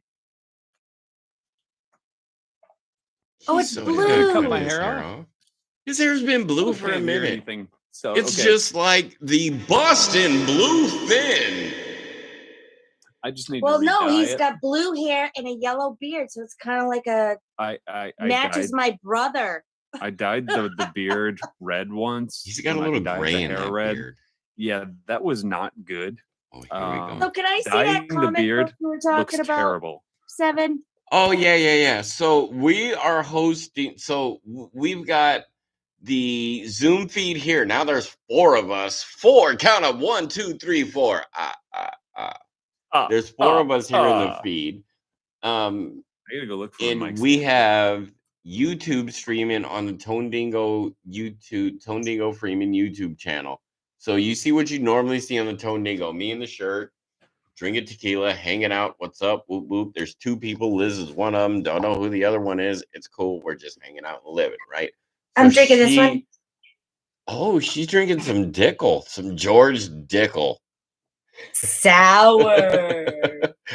Like, I'm not going to go there.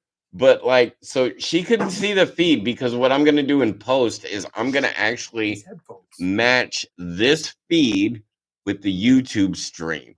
And then I'm going to do like a picture in picture, right? So people will see all of this here on the Zoom, but yet on the YouTube channel. You see where I'm going with this, 7?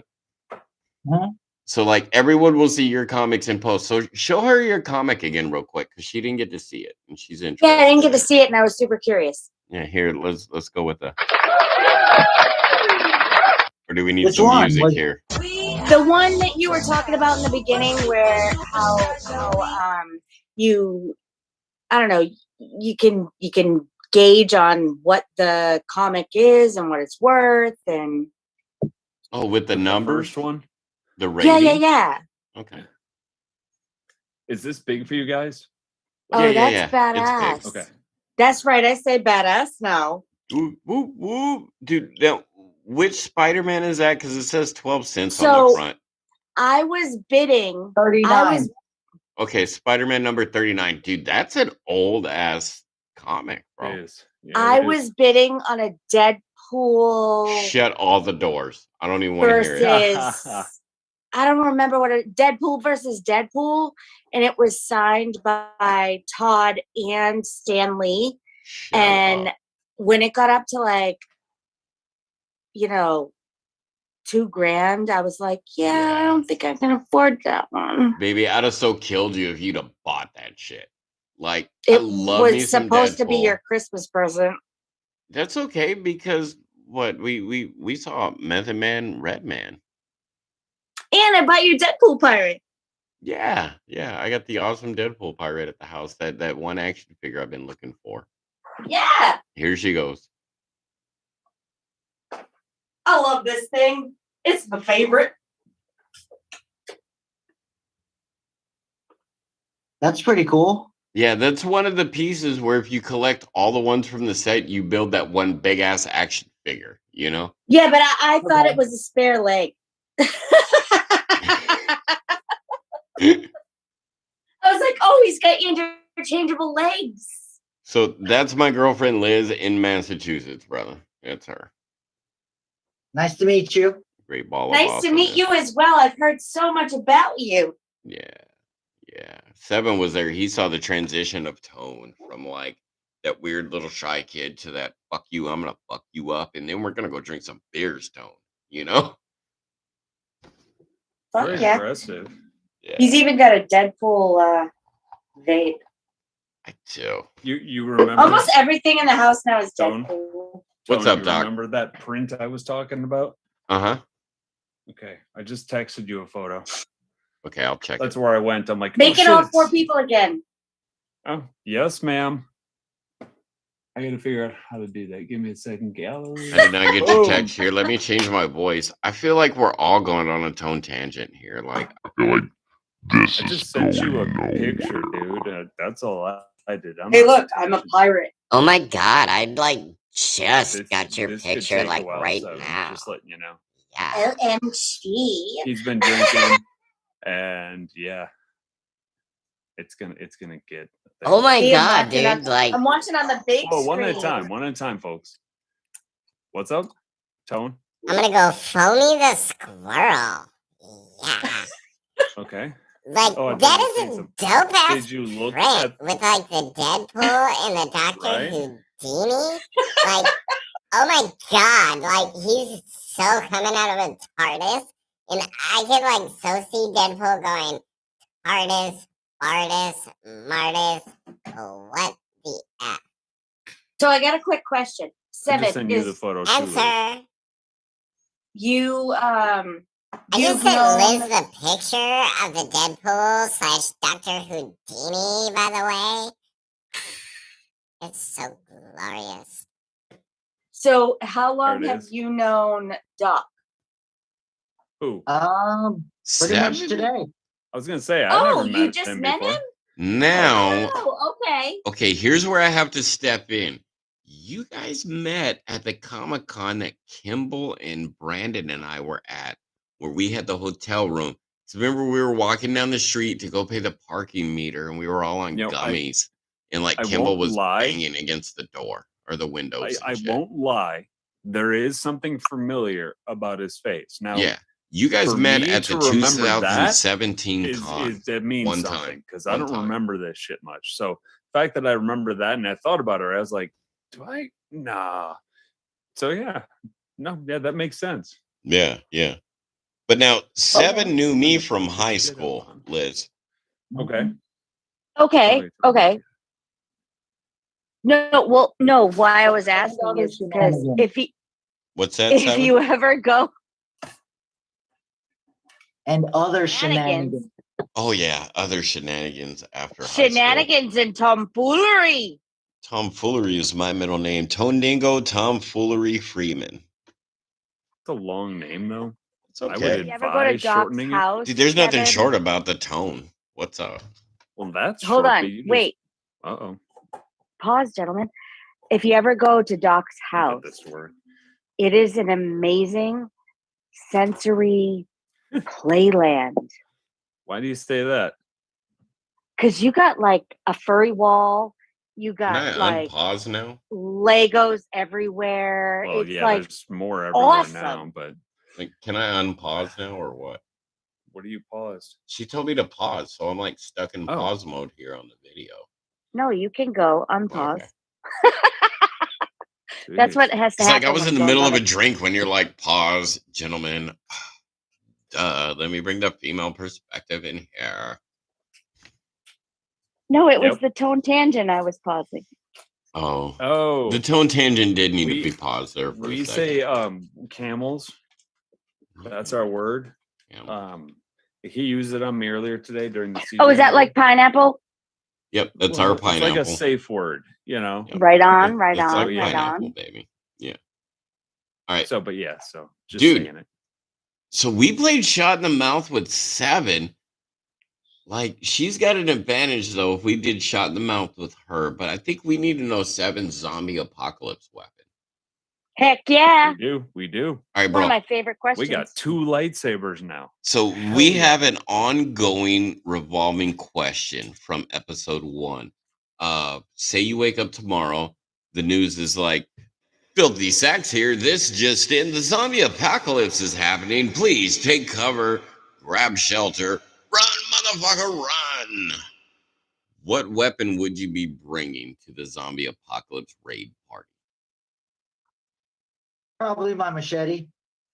See, now we got 2 machetes. Big fish. We got 2 machetes because the Boston Bluefin brought the machete. We got 2 lightsabers. I'm bringing honey badgers to the zombie apocalypse, bro, because they're gonna jack up some zombies. And in the end, we just gotta outrun the honey badgers, right? Liz is bringing this rabbit to dig holes, so we'll have a place to like bunker down for the night. Can plant underground food Yeah. and have water, so I can be a sustainable thing. Doc is bringing like a short sword of some sort. Like, is it a one-handed or a two-handed sword, Doc? It'd be a one-handed because, like I was saying, because that was that the first or the second one going up? No, you may have been first, the honey badgers, but yeah, I'm like, no, it's got to be lightweight because you're gonna be trudging all over to who knows where. Right.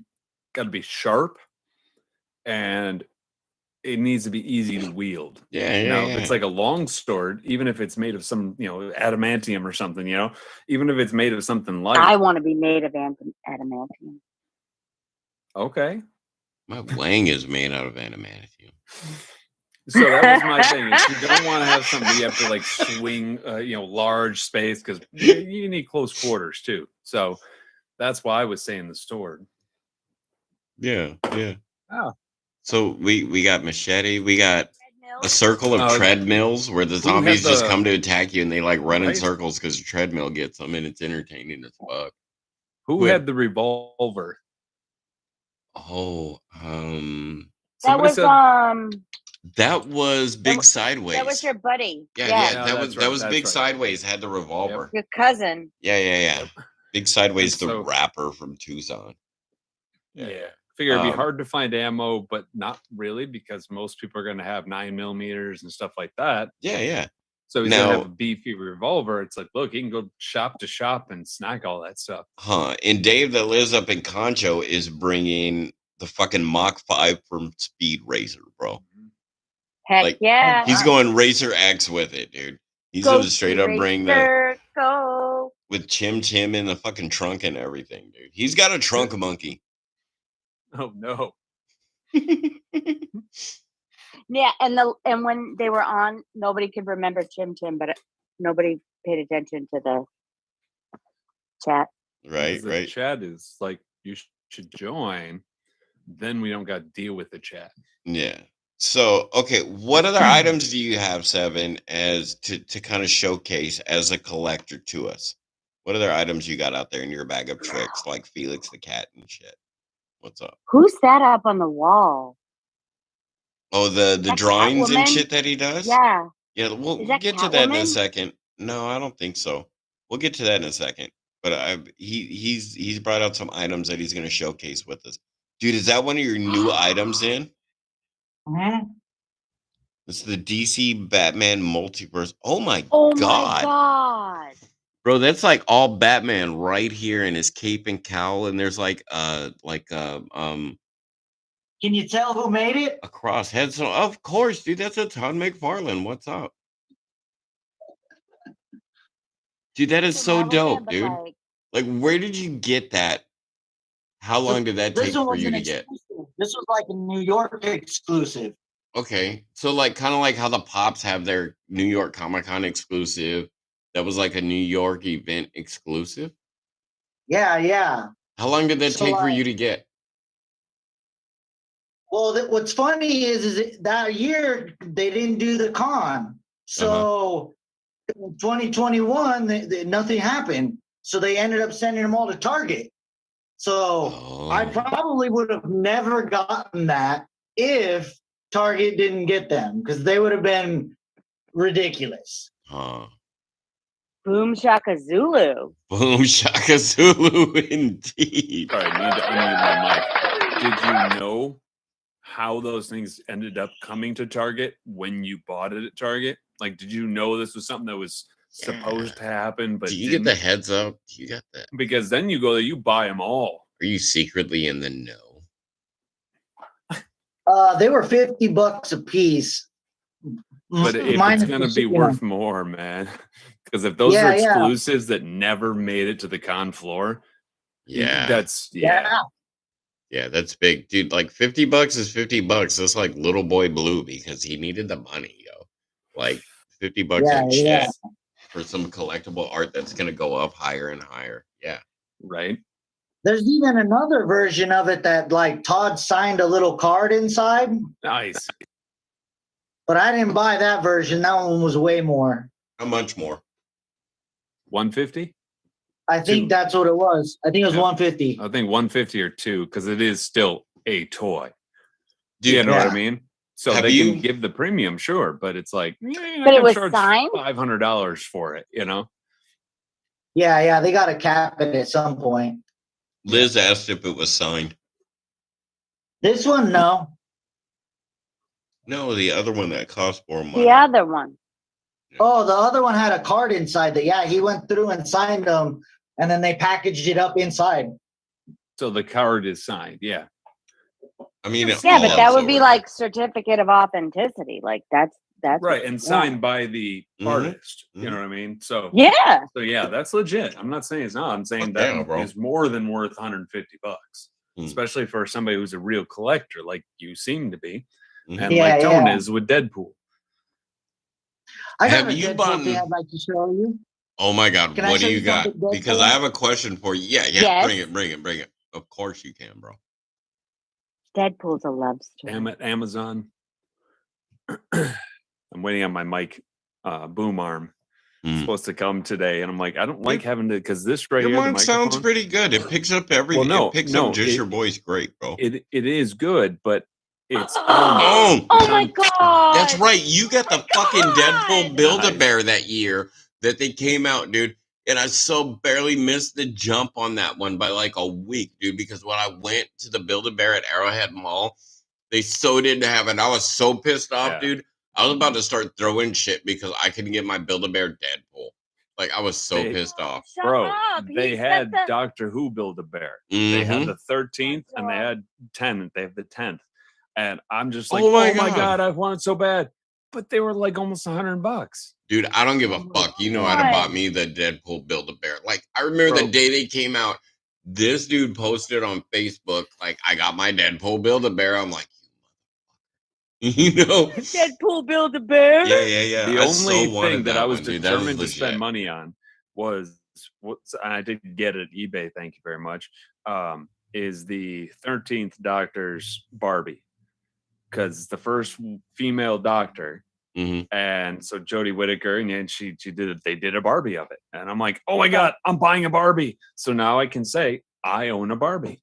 There you go. And I love that damn Dude, thing. I had a Harley Quinn Barbie. Like it was seriously. a branded Barbie box, Harley Quinn. Yeah.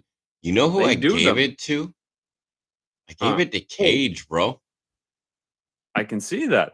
Yeah, that's legit. I gave it to Cage. That dude would appreciate the hell out of that. Yeah. He was looking for a gift for somebody. I'm like, yo, I've got this Harley Quinn Barbie doll. Like it was licensed through Mattel Barbie, dude. Like I hadn't seen another one. Yeah. And I gave it to him, dude, so he could give it to his kid for her birthday. It was legit. That's awesome. It was awesome. But wait, there's more. But wait, there's more. Oh, that's creepy. Oh, she's got my Deadpool mask. One of my Deadpool masks. See, but that's creepy in so many ways because my mind's going places and. Oh yeah, you gotta have the eyeglasses. I don't want to think about that. You know? Yeah, I love this woman, but yeah, that won't happen. We're gonna edit that one out. Oh, like you wouldn't wear it if she asked. Oh, if I wore it, yes, but that's what I'm saying. It can go either way. She needs her own little Lady Deadpool outfit, is what she needs. Well, do you remember the dude that pirate? I want the lady pirate. Mm-hmm. Well, at it was at the junkyard Deadpool shoot, pirate. and dude came in his pink Deadpool outfit. Yeah, and I'm like, that is so damn cool. I'm like, where does one get a pink Deadpool outfit? And he was there, I believe, with Chris. I think it's Chris's friend, the Chris that Pixie's with now. In this house. Yeah, I've got a wig in mine. I've got some stuff.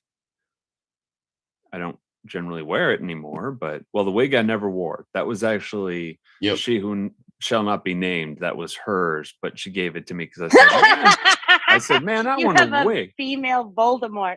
He does. Seven has seen me when the inauguration of the Assassin's Creed Deadpool, and I have that outfit at home in our apartment. I've never seen Assassin's Creed Deadpool. Nope, I did the Assassin's Creed Deadpool for Con 2017. Oh, so you made it yourself? Yeah. We were okay. Like Seven, me, and Durf were like jacked up on gummies, walking around the con floor, dude. Like, and I'm all Assassin's Creed Deadpool out. She's got one of her masks on. This was my COVID costume every day. Yep, it's good. At least that way they can't see you frowning and baring your teeth and sticking your tongue out at them. Well, the great thing about the majority of her patients, if they saw her, she'd be a totally new person like hours later anyway. So she'd be okay because they got exactly and Alzheimer's and shit. So yeah. See, that's where you need to test the VR thing. All right. So we didn't do shot in the mouth with Seven, did we? Yeah. Yeah, we did. I sucked. Did we? I sucked. You got like, oh yeah. You got like 4,000 points. Should we do it with Liz? We can, but we have to handicap her like I did for myself. Oh yeah, because she's been watching the feed. All right. So we are just 3 hours and 13 minutes into the feed. Okay, one at a time. I remember any of that. Liz, you're getting a handicap. So how much of a handicap does she get? I think I would like to keep it at the 3. Okay, so mine was a 3. A 3 I think handicap. If you watched the stream, you automatically get a 3 handicap. Okay, I'm down. Seven, are you down with these rules? Because I'm gonna write it down on the paper because we don't have a score for her going yet. So we're gonna start her ongoing score right now. All right. Shit. Liz, are you ready to take a shot in the mouth? Okay. Oh, I think that's a yes. I need the timer if we're doing this, right? I mean, I can use mine, but there's a delay, I think. What delay? I don't know. There's no delay. Not all right, Liz. 20 seconds. As many metal bands as you can name. Ready, go. Motley Crue, Poison, Slayer, Metallica, Sam Black Church, Agnostic Front, the Bruisers, Faster Pussycat, 15 seconds. Pantera, 17, 18, 19, 20. Go. You're done. Yo Mama. She had 19. You got 19. So Yep, she tied CJ. Yeah, you tied with CJ. So Doc, you are the ultimate winner. I hold my title for a shot in the mouth. We know how I like that. Oh, that's dirty. Yeah, so No. Doc is the winner for today's episode. But I like What's it. Up? Yeah. Who doesn't like it dirty? Do you know why this little? I have no idea what you're talking about. I don't know what she's this getting ready handsome fella. Oh, with Jesus. all the Here we go. girls. He's got a dimple. Who, Doc? Doc has an awesome dimple. No, She's talking about- Seven. Oh, Seven He's gets got all a the girls. dimple. Yeah, he does. Yeah, he's got a couple little dimples right there going on. What's up, Look dude? at that sweet little Yep. smile. Yeah, dude. What is up with those pictures in the background there on your wall behind you? What are those? Tell us something about those right there. Like Liz thought it was Catwoman earlier. What is that? Yeah. Okay, that's a Phoenix Comic-Con one. That is Catwoman. Yeah, that totally is Catwoman. Okay. My favorite. Nice. There's the badge art. Nice. Nice. So I know your apartment has got to be like, or you where you live at. I don't know if it's an apartment or house. I think you live in an Which apartment, Catwomen right? are those? They were from 2012. Yeah. Yeah, but so which one was that? So Greg Capullo's art. He's pretty much helped out Todd with Spawn for years. Was there? Hope I But didn't get who anybody was Catwoman? Who was Catwoman in 2012 on the movie? I don't know. I don't think there she was a was in movie in 2012. 2012 with the Catwoman. Yeah, No. Okay, I think the closest thing would have been the Michelle Pfeiffer. No, oh fuck no, That she would've was been a while way ago. before that because she was like the original Are Batman. you talking movie. Julie Newmar? No, not most Julie of these Newmar. are Julie Newmar was the original. Who's the dude who was in the Eartha Kitt Terminator came movie? on Most of- after that. Wait, what were you gonna say? Who's the guy who was in the Terminator movies? Christian Bale. I think Yeah, yeah. 2012 would be closer to the Christian Bale version of Batman. That Catwoman that played in that Gotham movie. There wasn't a Catwoman Well, in Oh, Bale. yes, there was too. The episode with Bane, there was a Catwoman. bro. Oh, the That third one. was- Yeah. I didn't care for it, so I haven't really watched it much. This is when they rebooted. No, that was so DC. not Halle Berry. Halle Berry was No. still Michael Keaton's Batman. Oh, was it shit. So what were you gonna say, Seven? I'm sorry. What's her name?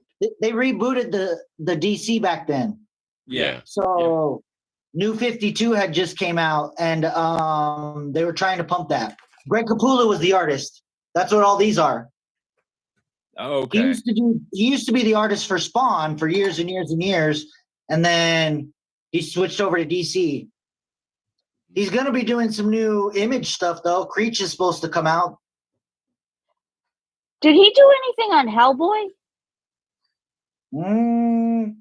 No, I don't think so. No. Hellboy's Dark Horse. Yeah, that was Yeah. so Oh, not okay, okay. McFarlane.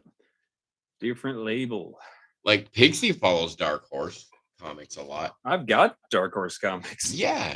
I've got stuff. You know from all who would over the know place. like all like who would be like totally into this too is Johnny Your Dismal. mom. Oh, I know.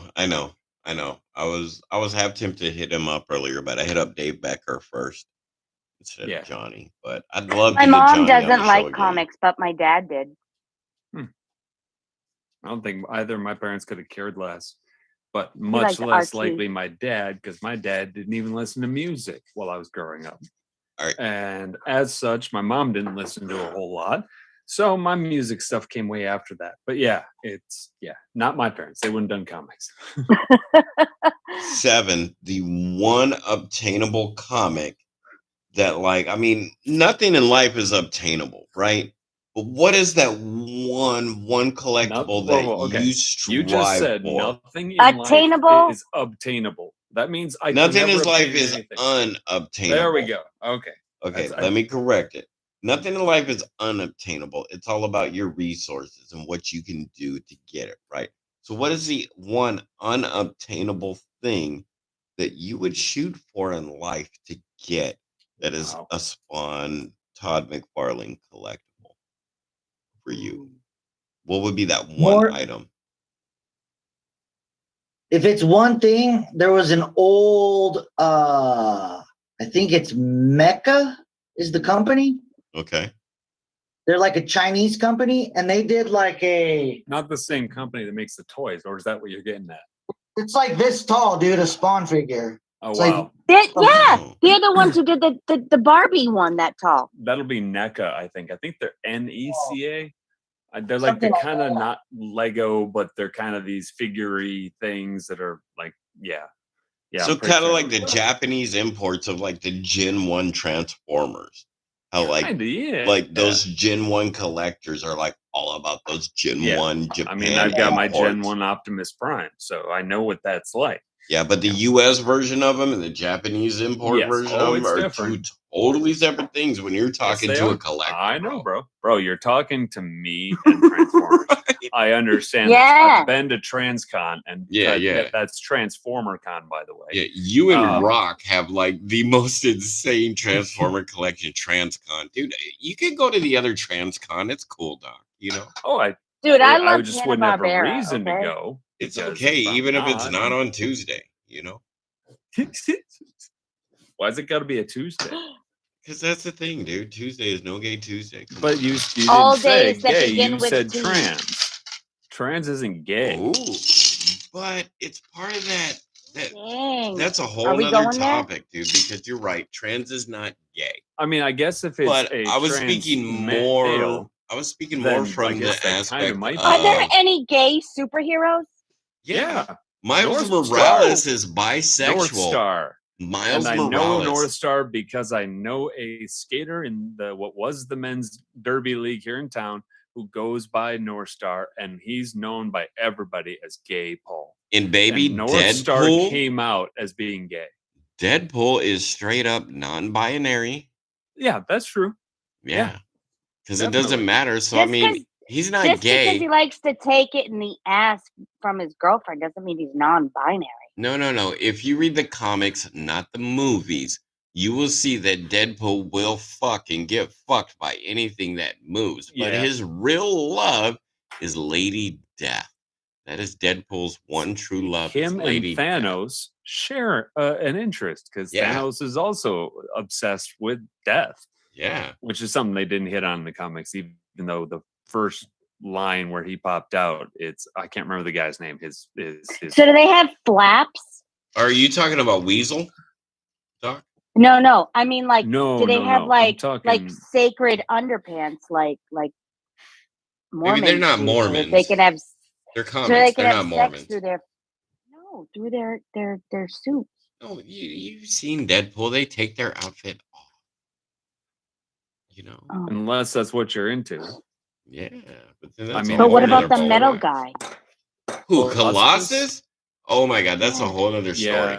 Like, we can't get into that. We do not have time for that shit tonight. As Stan Lee said it in Mallrats, they didn't tackle that kind of thing back in the day. What with the comic book code, and so it just wasn't really a thing, dude. But it also makes it something that we can talk about, and it's fun. And fuck, dude, I feel like I need a pick me up. If you wanted to pick me up right now, what could you drink that would just like pick you up, get you nice and caffeinated? I'd hang out with Becky. Yeah, well, that's because you can. I think that would be some Stacked Packs coffee, dude. Right? I knocked over 2 things, and she's already. Well, no, go ahead. Yeah, Stacked Packs, man. Like I said earlier, do they have? Man, do they have like a nitro, like a double? No. Caffeinated? No. That's what I would have looked for, but I just got, because I use the K-Cups as well.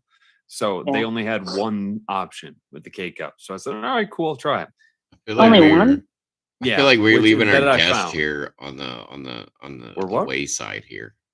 Are you derailing? Do you know what Stacks Packs is, Seven?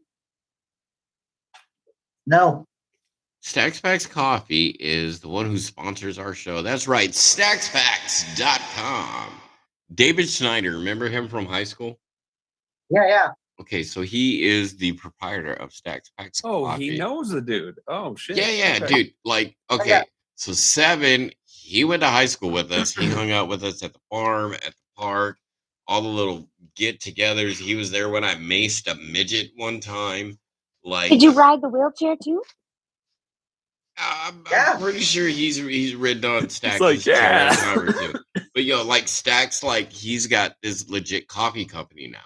Like, and he goes by stackspacks.com. And if you go to that website, yep, and you enter and you put Tonedingo as the promo code. Oh, I'm sorry. Go ahead, Doc. I was mid-sentence, man. Anyways, you go there and you put in coupon code Tonedingo, and you get 15% off and free shipping. Woo woo! Yep. Hell yeah! And I just finished. No, I have one pod left from the pack I bought. Yeah, because you had two earlier. Right. And Coffee. they my jam's usually Death Wish. Caffeine. Even though it doesn't do much to me, but it's a very bold, strong coffee flavor. Well, I get this. It's not only a more mild flavor, it's a better flavor and it's smoother. And the only way I can think of it is because he said it's got a diffuser in the bottom of the K-cups. It's not just a hole through one side and through the other, water comes through. So it actually kind of filters through it. And yeah, it's damn good stuff, and I highly advise it. Tonedingo, coupon code, 15% off, free shipping. Free shipping. She's laughing her ass off for some reason. It's because I was over here making faces and shit. Doing. Like, I'm over here trying to order a pizza because he is directly behind my microphone. And I am hungry and I want pizza. So am I. See, Seven, this is how the shows go, bro. We're just hanging out, dude. Like, it's gonna be awesomely edited in post.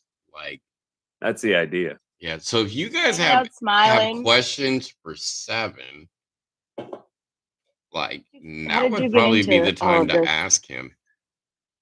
Ooh, what was that, Liz? Well, I wanted to know, like, what was your like aha moment, like your moment where I was like, where you were like, oh, I love comics. I have to collect all things comics. There's always that moment. Question, actually. I started collecting as like a kid, but when I got to high school, I kind of cut back, and I wasn't really like collecting or any of that kind of stuff. How it goes. Right? And the weird thing is I hooked up with the girl from high school that even this guy knows, and one thing led to another, and I have a daughter with her. Nice. One thing does lead to another. She wanted to be into something with me, and so we got into comics, and I started collecting hard before my daughter was even born. And then by the time Madeline was born, it was over. So even though that didn't work out and things ended, the comic collection stayed. Yeah. It was something that, like, even though Mom picture, me and Madeline still continued on without her. Like, oh well, bye. Daughter? Yeah. How old is she? 23. Yeah, I was gonna say she's older than my kid. Yeah, she's old, man. I had her right out of high school. Was it about the comics? Like, was it that it would take you to another place where you like didn't have to think about the world around you, or you just loved the graphics? You loved. I mean, I loved a lot of parts about it, but it was just it was more of a team effort at that moment. So like he was but like when you were a kid. Oh, when I was a kid, I just loved all of it. The art, the stories. which I realized like now, like what we were just talking about, like a lot of the stuff that they talk about in a comic is like very cut and dry. It can only go so far. And there's all that gray where it's like, you know, they don't cuss or anything. And it's like, yeah, if you get kicked in the balls, you're going to say some bad words, you know, but that's just one of those things they don't touch on. So like when I got older, that's what kind of like burned me out. I was like, oh, these aren't even realistic. Right. You know, they have like powers and all this, but like they don't, it doesn't seem realistic. So like when Image came along, they pushed that boundary real hard. So But it was like, so you needed Peter Pan because your imagination started to wane. Peter. And that's why the stuff that used to be interesting because of superpowers and all that. Yeah, yeah. You kind of stop believing, and yeah, I get you. It's like how movies are. If you watch a movie and the you know the special effects suck, yep, you're not gonna like the movie. You're gonna be like, oh man, like it could have been way cooler if that didn't look that way. It can take away. So it's the same kind of a thing. Bro, what was the first comic book you could remember buying ever? This is going to be a 360 question, by the way. So what was the first comic book you could remind? All right, and we are 9 minutes away from the record, Doc. Just saying. Are we at almost, Jesus? We're at 3.5 hours right now. Is it really that far? I was thinking about one that I got a what if that was when I was young. Okay. And the what if was if Wonder Man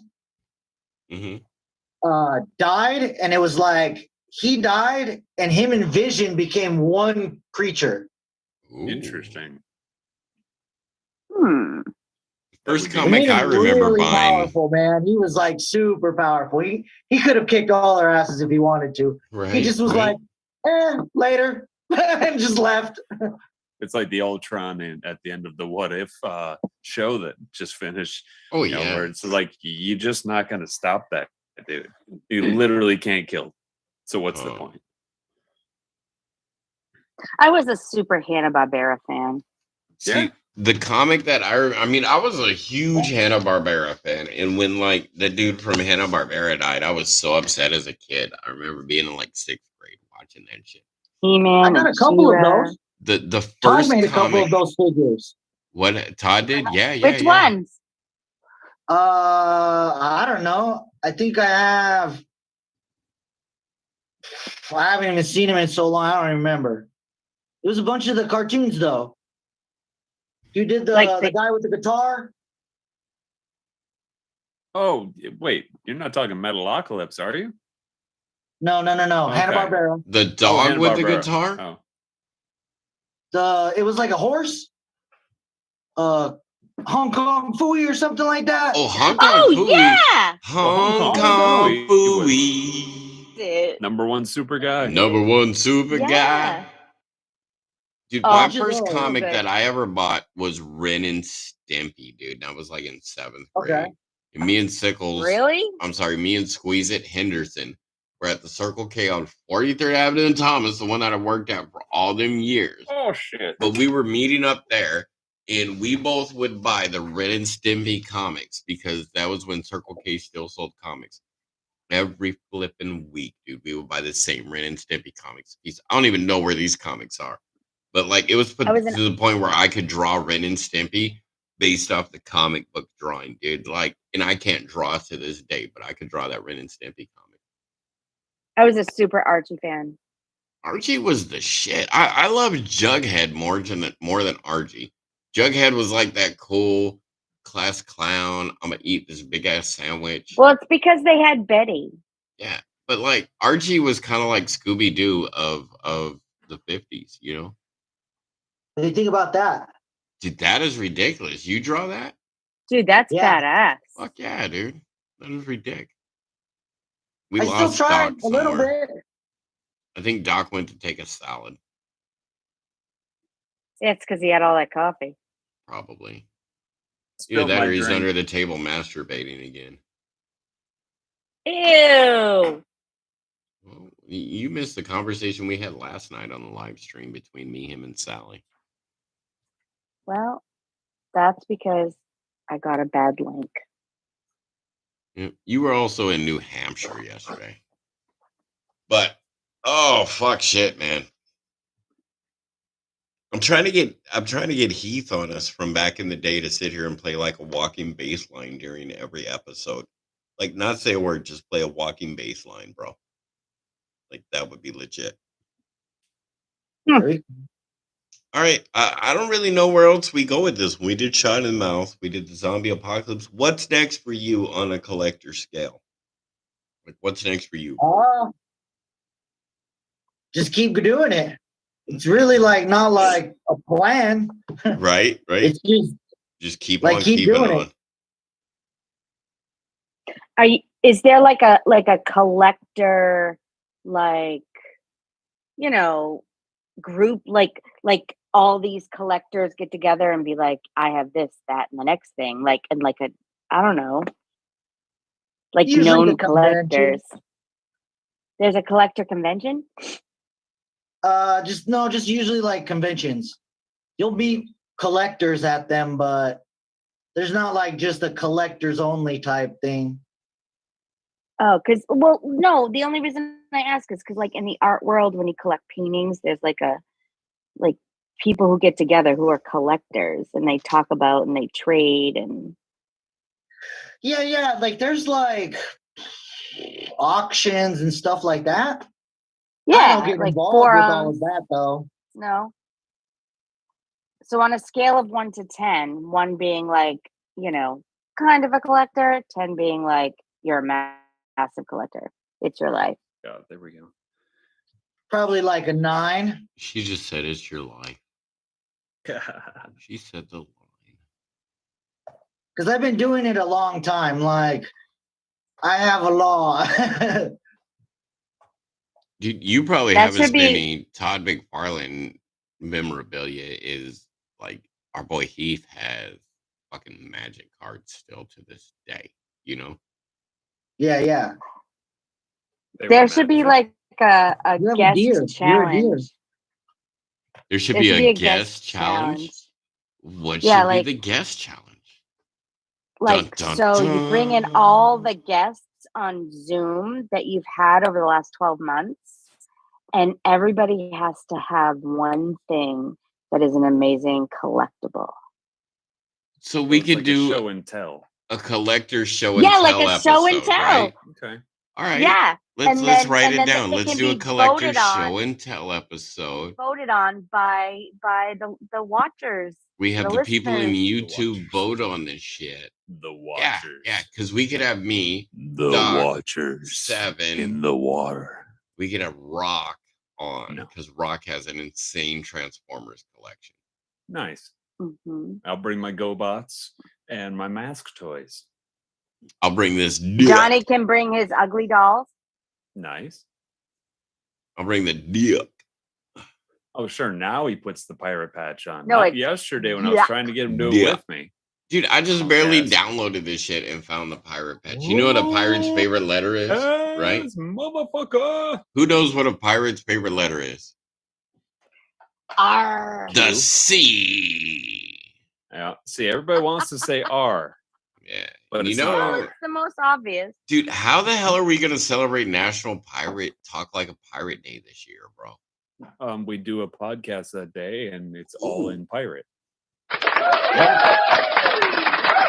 That's going to take some practice, but we got this. Oh, definitely. Well, and it can't be 3 hours. No, because we're at we are 30 seconds shy of the record here. All right, well then we got 30 seconds. Because we're going for the record, like 5 minutes over the record, bro. Because we're at 3:38.40 seconds right now. I want to go for 3:45 before we end this. Okay, so 7 should come out for Con.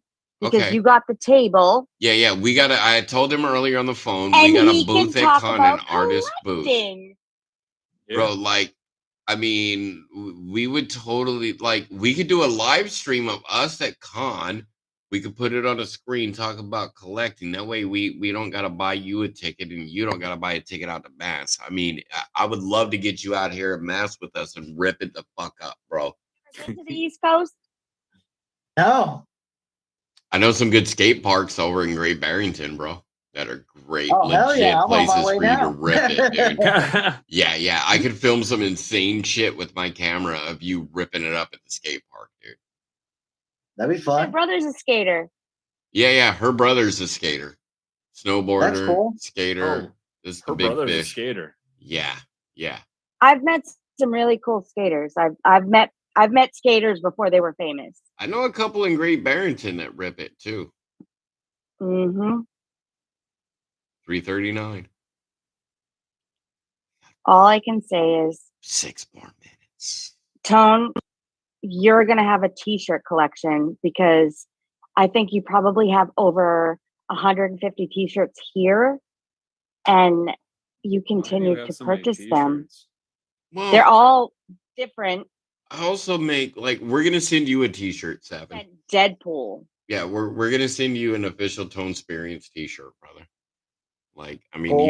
you've been part of the ToneSperience since high school, let alone now. And now that we've got t-shirts for the shit, I already messaged CJ back. Okay, to cool. get contact info of some sort. So I'll let you know when I get They're it. now saying this is a ToneSperience moment. This is the ToneSperience. Welcome. You can't make this shit up. But he does. Yeah, I do. It's real. I'm It's just saying. real.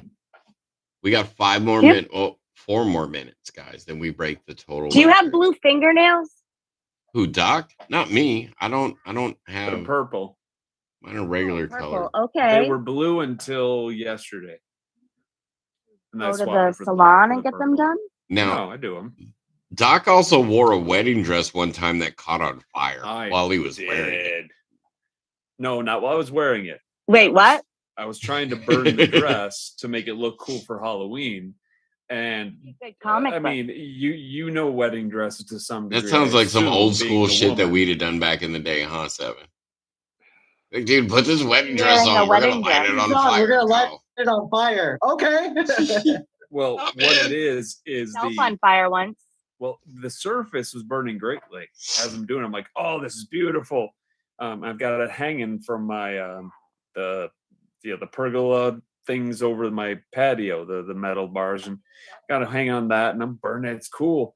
And I'm down below, and then I notice a flame pops out of the dress up higher.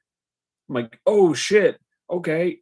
Well, it turned out the tooling, that mesh fabric. The That's on tool, inside, yep. yeah, that caught fire underneath the outer fabric, and so that caught fire so much faster. So, okay, that's bad. First horrible thing I do, I don't think about the fire extinguisher. Touch it. That's about 15 feet away from me. And then I start swatting at the flame like this. Oh my God. Well, we know what wedding dresses are made of, right? Basically plastic, nylon fiber and all that stuff. And it was melting and it stuck to my hand. Oh, ouchie. And Jizzamogalobum is all over wedding dresses a lot too. What? Jizzamogalobum? That Doc. I have no idea what you're talking about. So here you go. That was me in the wedding dress. Uh-huh. Yeah. Transvestable. Oh, come on. Yeah, so I decided not to. Oh, here you go. How about that one? Ooh, sexy. Ooh, sexy. Stop! Get out of my brain. Oh, Jesus. No, this one will get you in there. Oh. Minute and a half. And dude, so okay, you got to go back to the back picture, dude. You show that one again. Right, come a little bit closer, up over your name. I want to see your shoulder blades. Dude, those shoulder blades, you were kicking, dude. You got that perfect back cleavage going on. Like, you look muscular as fuck in that picture. Yeah, dude. But I wasn't. I'm not. I'm going to bend you over and put a stick of butter in your butt, dude. Like, come on now. Something you want to reveal to us? What? That his back looks good, or are you talking to me? No. I think she's thinking about the dress. Oh. So, and then, that was the lovely dress given to me by the sister of a friend of mine.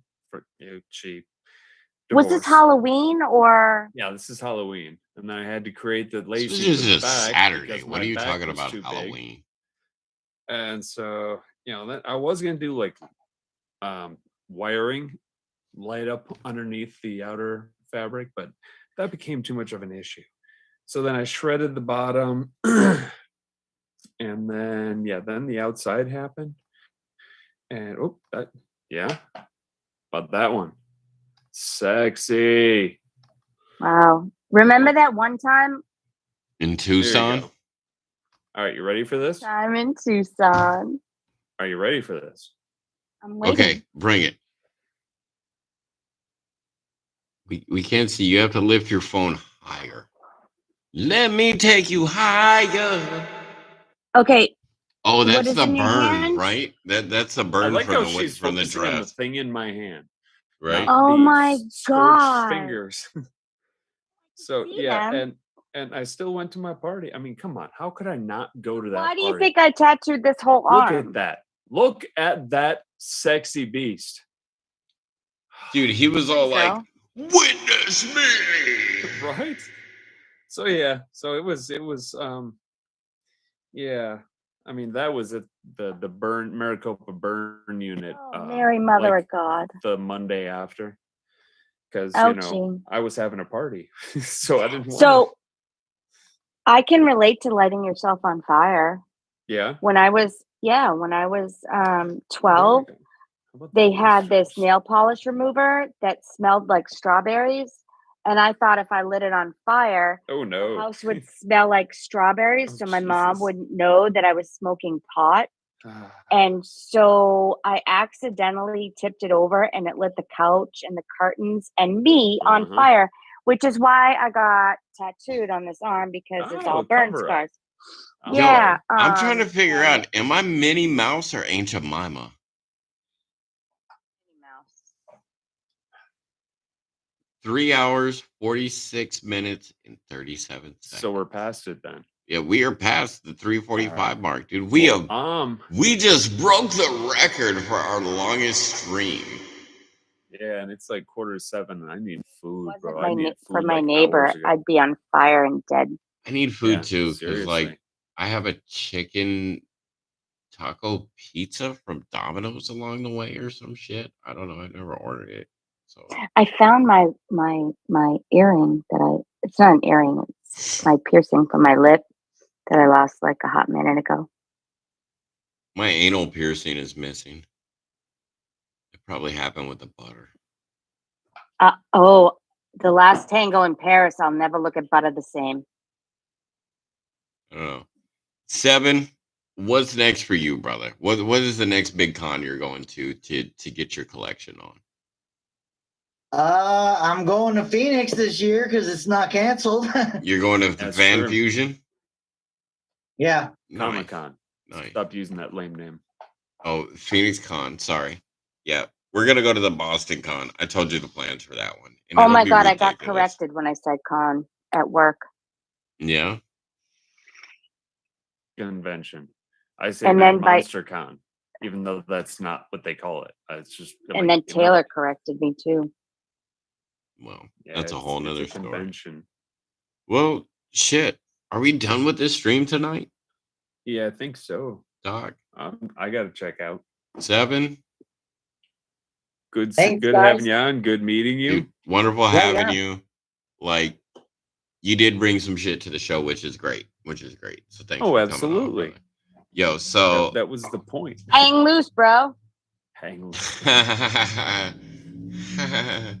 So on April 2nd, we're gonna be live streaming on the TikTok channel from this badass like house in the middle of the woods. So you've got to check that shit out, bro. Other than that, check out the live stream. Like, I will continue pimping your shit out. I'll get with you and I'll get your address so I could send you a shirt. No, wait, because I'm supposed to send it to Doc or give it to Doc when he comes to see me. That's what I'll do. And then Doc can get together with you with the Todd McFarlane Dragons. Because Doc lives in like the east side. Yeah. Well, yeah. Are you in South? I'm in El Mirage, so I'm a bit Phoenix? west. 7, where I'm are out you in at? Mesa. Yeah, he's out in Mesa, that's a brother. drive and a half. Yeah. My sister lives in Mesa. But dude, I Good totally for think her. you and Doc 7 would hit it off, bro. Like y'all would legit be good for each other in person too. You know? Doc's yeah. domesticated. Yeah, What, yeah. who? 7 has a bearded dragon. Doc likes bearded dragons. I do. No, I but think you I still have got it. that He has, terrarium like- at your You house, two bro. talk at the same time. Who, every Liz and I? time. Yeah. Dude, you should Every see it time when one we're starts talking, the together. other starts talking. you should see when we're together. You remember when we I were believe- together oh, in I do. Christmas? I do. I Yeah. do. It was I so do. good. And that's It's how just- our conversations go, like in person. Like we talk. But they work. Yeah. I know what's That's up. in person. I still don't know if I'm Mickey Mouse or Aunt Jemima. I don't know. I'm gonna say Aunt Jemima. What do y'all think? You can be Mouse and Mima. Aunt Jemima, I'm a little motherfucker. teapot, short and stout. Here is my handle. Here If I is do my spout. this.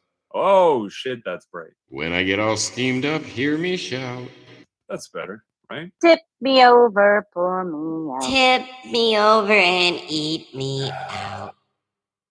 No, that's not how it goes. See, if this was his stream, I could just leave this stream. You totally But could. it's mine. But now we have to wait. Actually, So let's no, end with hold on. So hold on, I think we have a ending tag phrase. So you know what? Thanks y'all for watching. Thank you for joining. Stay frosty. And the doctor was in. And the doctor was in. He's going home now. All right, y'all. Love, peace. sunshine, lollipops, and rainbows. Love, everywhere. peace, Music. chicken, and waffles, yo. Right?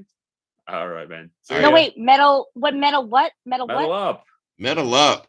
Whatever you do, be metal at it and don't Everything suck. you do in life suck. Shaka. No, don't Oh, suck. Jesus. Don't like. That's what I said. I said don't suck. Yeah. Anyways, all right. All right, y'all. One love. I'm stopping it now. Twaffles. All right. One. See ya. Late. Deuces. Bye. It was an awesome time meeting Recording you. Bye. stop. All right, y'all. That was the ToneSperience. Have a good night. Stay frosty.